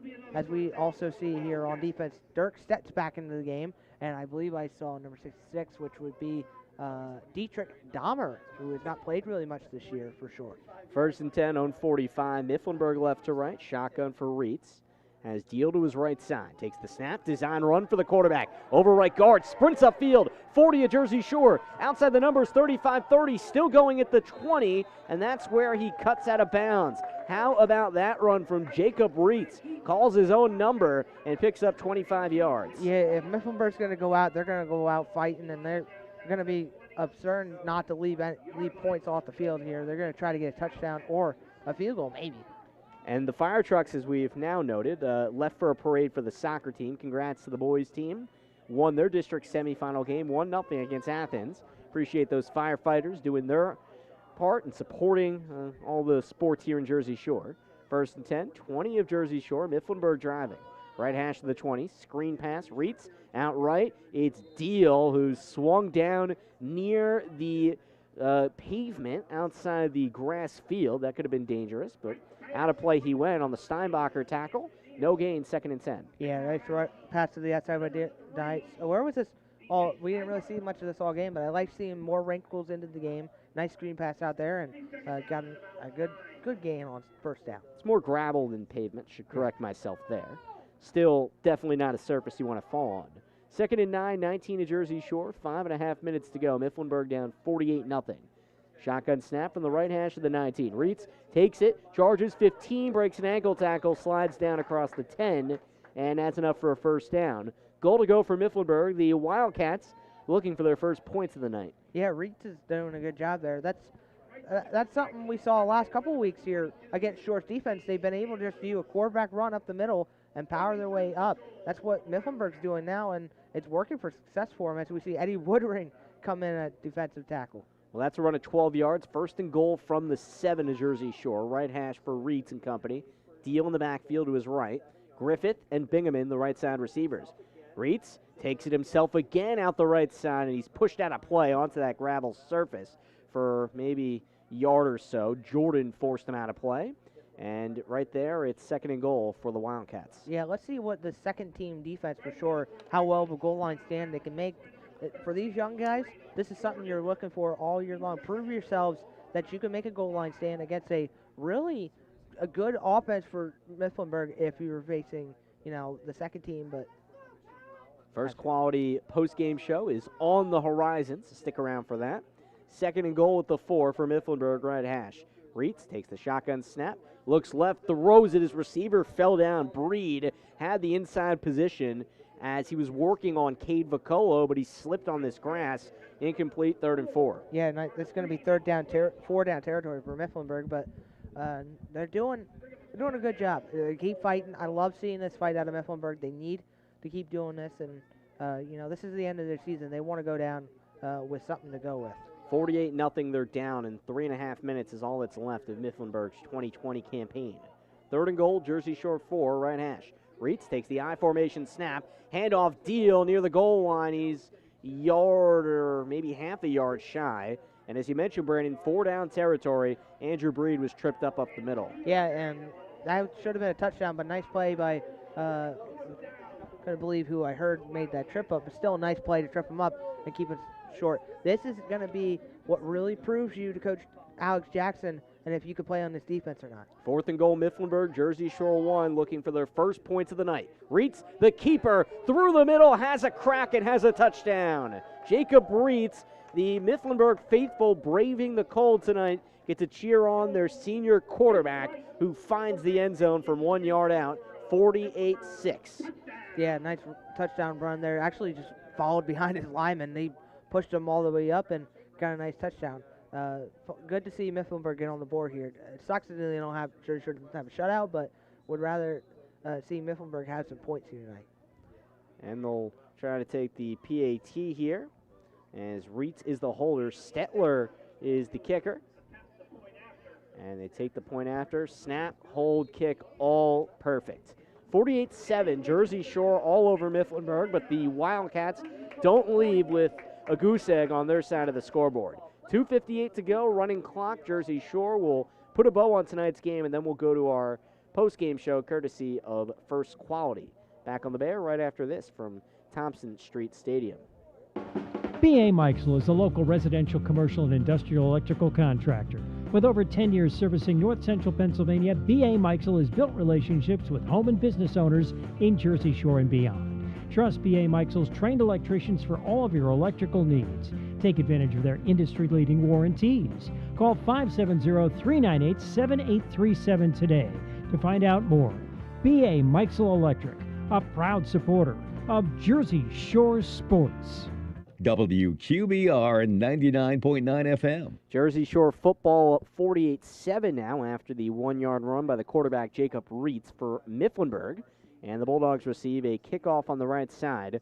Likely will empty the artillery here, let everybody get a shot at this as they wrap up. Could see freshman QB Nick Williams lead the charge in the possible final possession of the game for Jersey Shore. Stetler sends it away. Mifflinburg and the Road Whites about to conclude its season with a 4-4 record. Maybe it was an onside kick attempt, maybe a squib, pops up to the 41 of Jersey Shore, where it's retrieved right there, and the Bulldogs were able to stop things in motion and go right to left here. Yeah, and we're going to see Nick Williams come out, obviously, but we're going to also see some other players. If we see number 12 here, Laramie Bobeck, we'll see Dylan Ross also come in at a couple wide receiver spots. Dylan Ross wearing a sweatshirt. Smart man. Cold night here. He's in the left side slot. And Williams, shotgun snap at quarterback he'll take. Steinbacher in the backfield with him. Jordan in at receiver. Snap. Here's Williams. It was a high snap, but he picks it up and runs up the middle and forces his way to the 49 for 7 yards. Nick Williams is a hard guy to stop in open space, and he made something out of nothing. Yeah, he did. And it was a fumbled snap, and looked like they were trying to go to Brady Jordan on the sweep. Didn't work out, and made something out of his own. 2nd and 3, own 49, up 48-7. Second team offense for Jersey Shore. A 4-receiver set. Inside guy is Williams on the left. Keeps it. Out to the right, first down, and he's angled out of play across the 45, and 2 flags come in, as there might have been a late hit or two in on the Jersey Shore freshman. Yeah, he's going to be upset, but It's going to be a little upset there. It's going to be a personal foul, but not something you want to do at the end of the Mifflinburg game. Jersey Shore has receivers Dylan Ross in there as well as other guys out on the outside as the Bulldogs move forward. And Jersey Shore is well on its way trying to conclude this game at the 30 of Mifflinburg. 2:04 to go, fourth quarter, 48-7 Jersey Shore. Williams, right hash of the 30 after the personal foul. 3 receivers left, 1 to the right. High snap, he fumbles it after he tries to hand it off to Steinbacher, and Mifflinburg comes up with the football. Kyler Troup, a 9th grader, coming in here, is able to scoop it up, and Mifflinburg takes over, and that's the final Jersey Shore drive of the game likely. Own 33, minute 52 to go for Mifflinburg. Yeah, not a really successful drive, but Mifflinburg gets another shot to go up the middle of the field here and try to maybe get another touchdown or so here. They're going to keep everybody on. Obviously, that's because they've got a lot of seniors on this team. We do see a couple other players here. That would be, actually everybody else. But I got confirmation saying that it was for the soccer team. And they got their first ever playoff win tonight for them. Big milestone for the Bulldogs. 1st and 10 on 33. Snap to Reitz. Empty backfield. Steps up. Unloads up the middle. A little too far for Griffith to bring in. 2nd and 10 on 33. The clock runs. And minute 15 and counting. Mifflinburg's season is almost over. Trying to play the final few snaps here. Yeah, nice drive. Nice look there by Drexler to try to go down deep. It's against Cade Piccolo, who I said earlier tonight, I love seeing him coming in on second teams and make big plays, but tried to go after him, and it just didn't work out for him.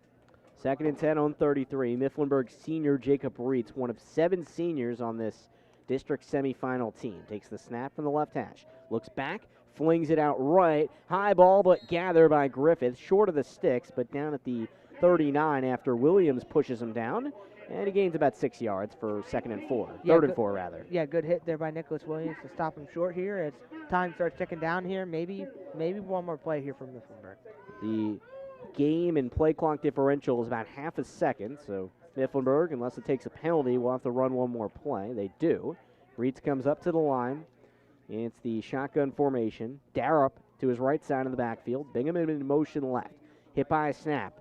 Reitz looks to throw, but he's clobbered and doesn't go anywhere. That's how the game ends, and it's a very fitting end for a Jersey Shore Bulldog team that has been an absolute force of nature tonight. It was Tyler Walker, big number 69, to seal the deal, and 48-7 is the final score. Jersey Shore all over Mifflinburg. Our first quality post-game show is on the way. The Bulldogs are moving on to the district finals to face Shamokin. You're listening on the Bear Country Sports Network. Jersey Shore with the win.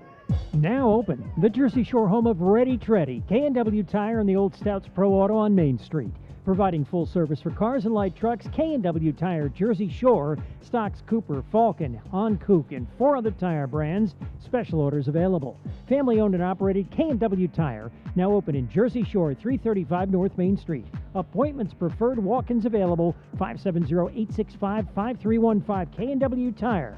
We do tires and more. McMahon Ferguson Associates Insurance Agency is your local Erie Insurance agency. They handle much more than just home and auto. They serve your commercial and life insurance needs too. Ask yourself, do you own your own business? Just get married? Recently have a child? Purchase a home? How about liability and workers' comp? McMahon Ferguson Associates has products for all the above. Call 570-398-4090. McMahon Ferguson Associates Insurance Agency. 1020 Allegheny Street, Jersey Shore. Mama's home cooking has never tasted so good. Go to Coots's Kitchen, 318 Wilson Street in Jersey Shore for homemade soups, oil, deli sides, baked goods, and more. Coots's cheesesteaks will have you hooked. Fudge season is just around the corner, too. All of this at reasonable prices. 570-398-8180 for your takeout order. Coots's Kitchen, Tuesday through Saturday, 10 till 8. Coots's Kitchen, Mama's homemade goodness. Go Bulldogs. Do you think all vitamin C's are the same? They're not. Ester C is a superior form of vitamin C. It's the only vitamin C with 24-hour immune support, and it lasts up to 2 times longer than regular vitamin C. So don't just settle for any vitamin C. Buy Ester C and support your immune health today. These statements have not been evaluated by the Food and Drug Administration. This product is not intended to diagnose, treat, cure, or prevent any disease. Something new at Jiffy Market and Deli in Jersey Shore. Your favorite treats fresh fried. Chicken tenders, onion rings, mozzarella sticks, fish fillets, french fries now available, plus fresh-made sandwiches, meat and cheese by the pound, and party trays. Call to order food to take out only, 570-398-3499. Jiffy Market and Deli, everything you need in one place, crossing the post office in downtown Jersey Shore. 570-398-3499 for Jiffy Market in Jersey Shore. Cutting Edge Country on WQBR. Post-game Jersey Shore football 48-7 victory over Mifflinburg in the district semis. Sam Cooperman, Brandon Barker back with you, courtesy of our post-game sponsor, stepping up big this week. First Quality. Welcome to the new era of manufacturing. If you want to take pride in what you're making, you have to take pride in where you're making it. Visit firstquality.com to learn more about job openings in our area, and we appreciate them, some fine folks there, supplying a lot of jobs in our area, and they were huge because we mentioned it. We'll have to keep harping on it because we want to keep doing the video live stream of these games, but it costs a lot of money. Not by our standards, by the PIAA standards. So anything you can do to help would be so massive. We appreciate First Quality and other sponsors doing their part. If you can help us, please call the Bear, 570-769-2327. And if we don't pick up, please leave a message. We'd love to hear from you and love to work with you. Whatever you're able to contribute goes a long way to making sure the parents and friends of the boys back home can actually see their football games because there's not many options in the age of COVID. But post-game here, 48-7, Brandon. It was a one-sided game from the start. Mifflinburg until the fourth quarter didn't have a first down. Just Jersey Shore came out, took care of business. How welcome of a sign was this for you as a fan to be able to see the Bulldogs play like this tonight? Well, it breathes a sigh of relief. It assures that there's not an ongoing problem within the program. There's not, a lack of consistency. You're not heading on the downslope at the wrong time of the year. They're doing everything.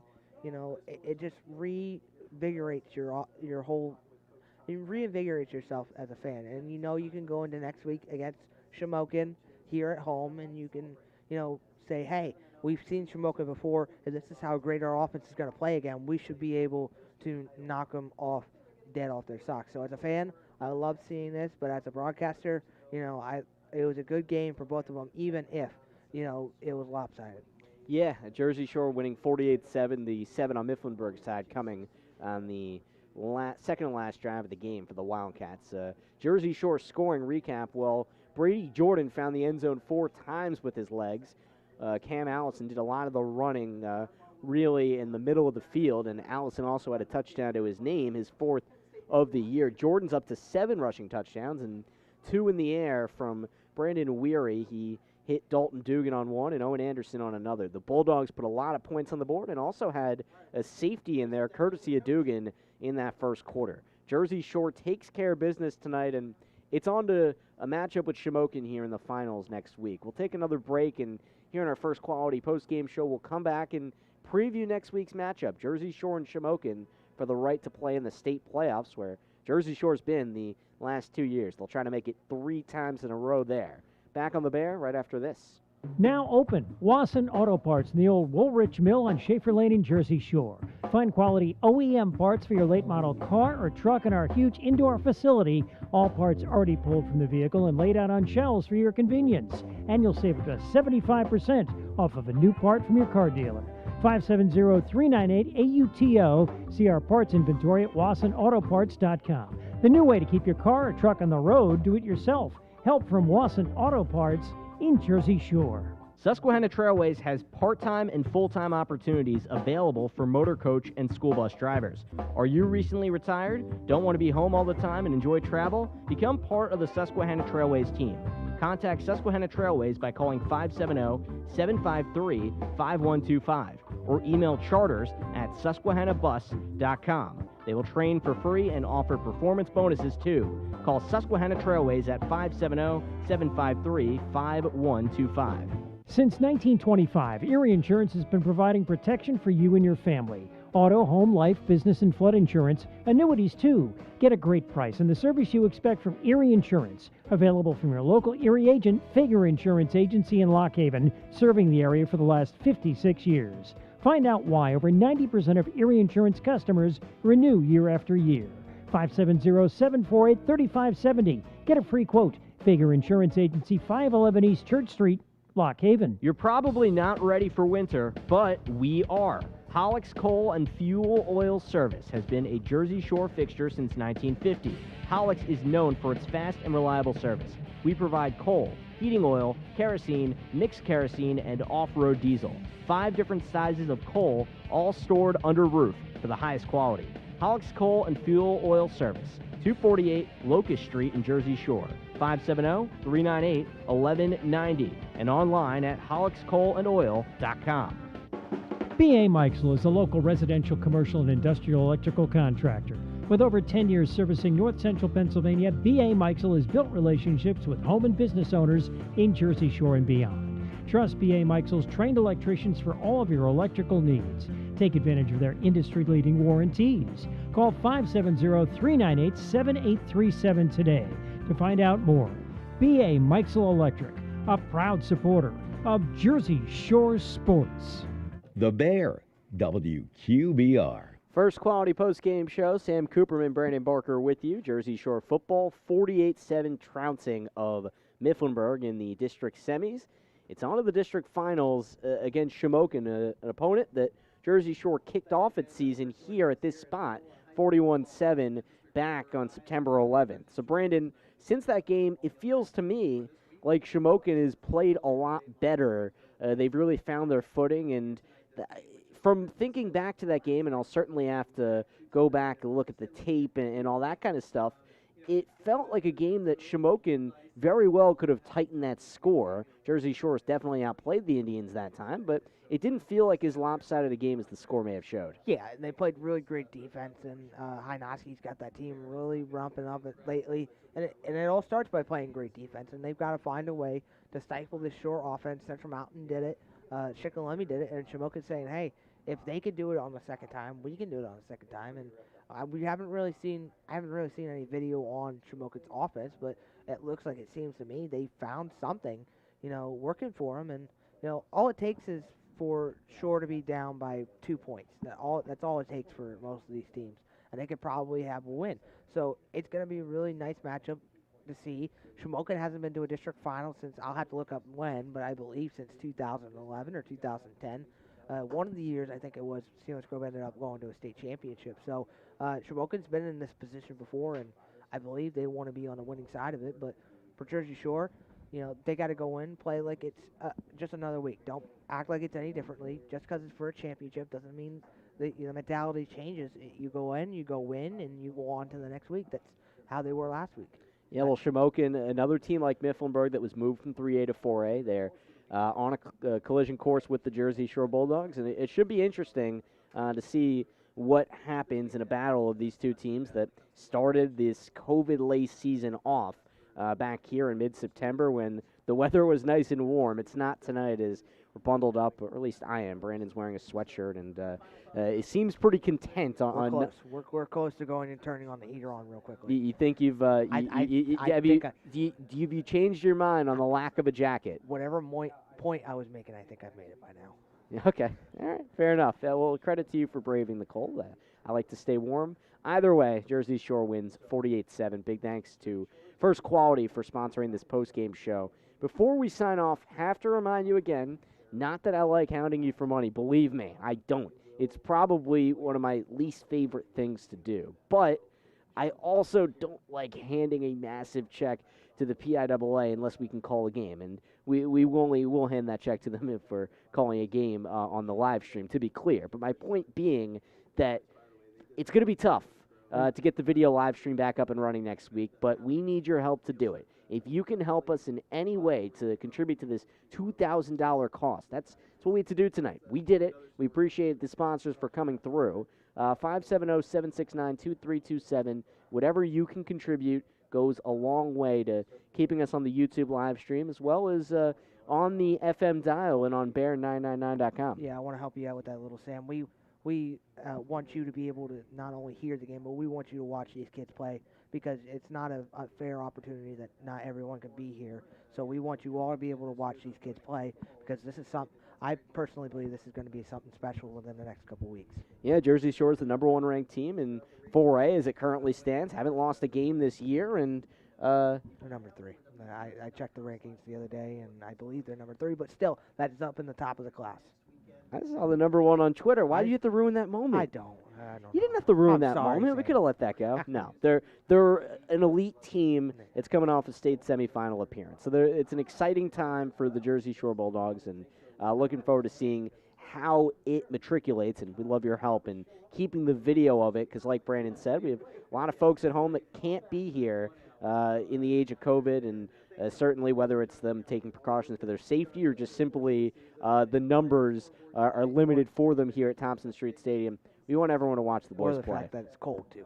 Yeah, also fair. You should be able to watch it at home. We're making that happen. Give us a call. Big thanks to Dave Stratton back in studio, Vince Swartz to the left, really working with multiple computers to keep the video up and running tonight, and everything in between. For Brandon Barker, my name's Sam Cooperman. Good night from Thompson Street Stadium. Back in a week, Jersey Shore and Shamokin in the district finals. So much for tonight's game against Mifflinburg, brought to you by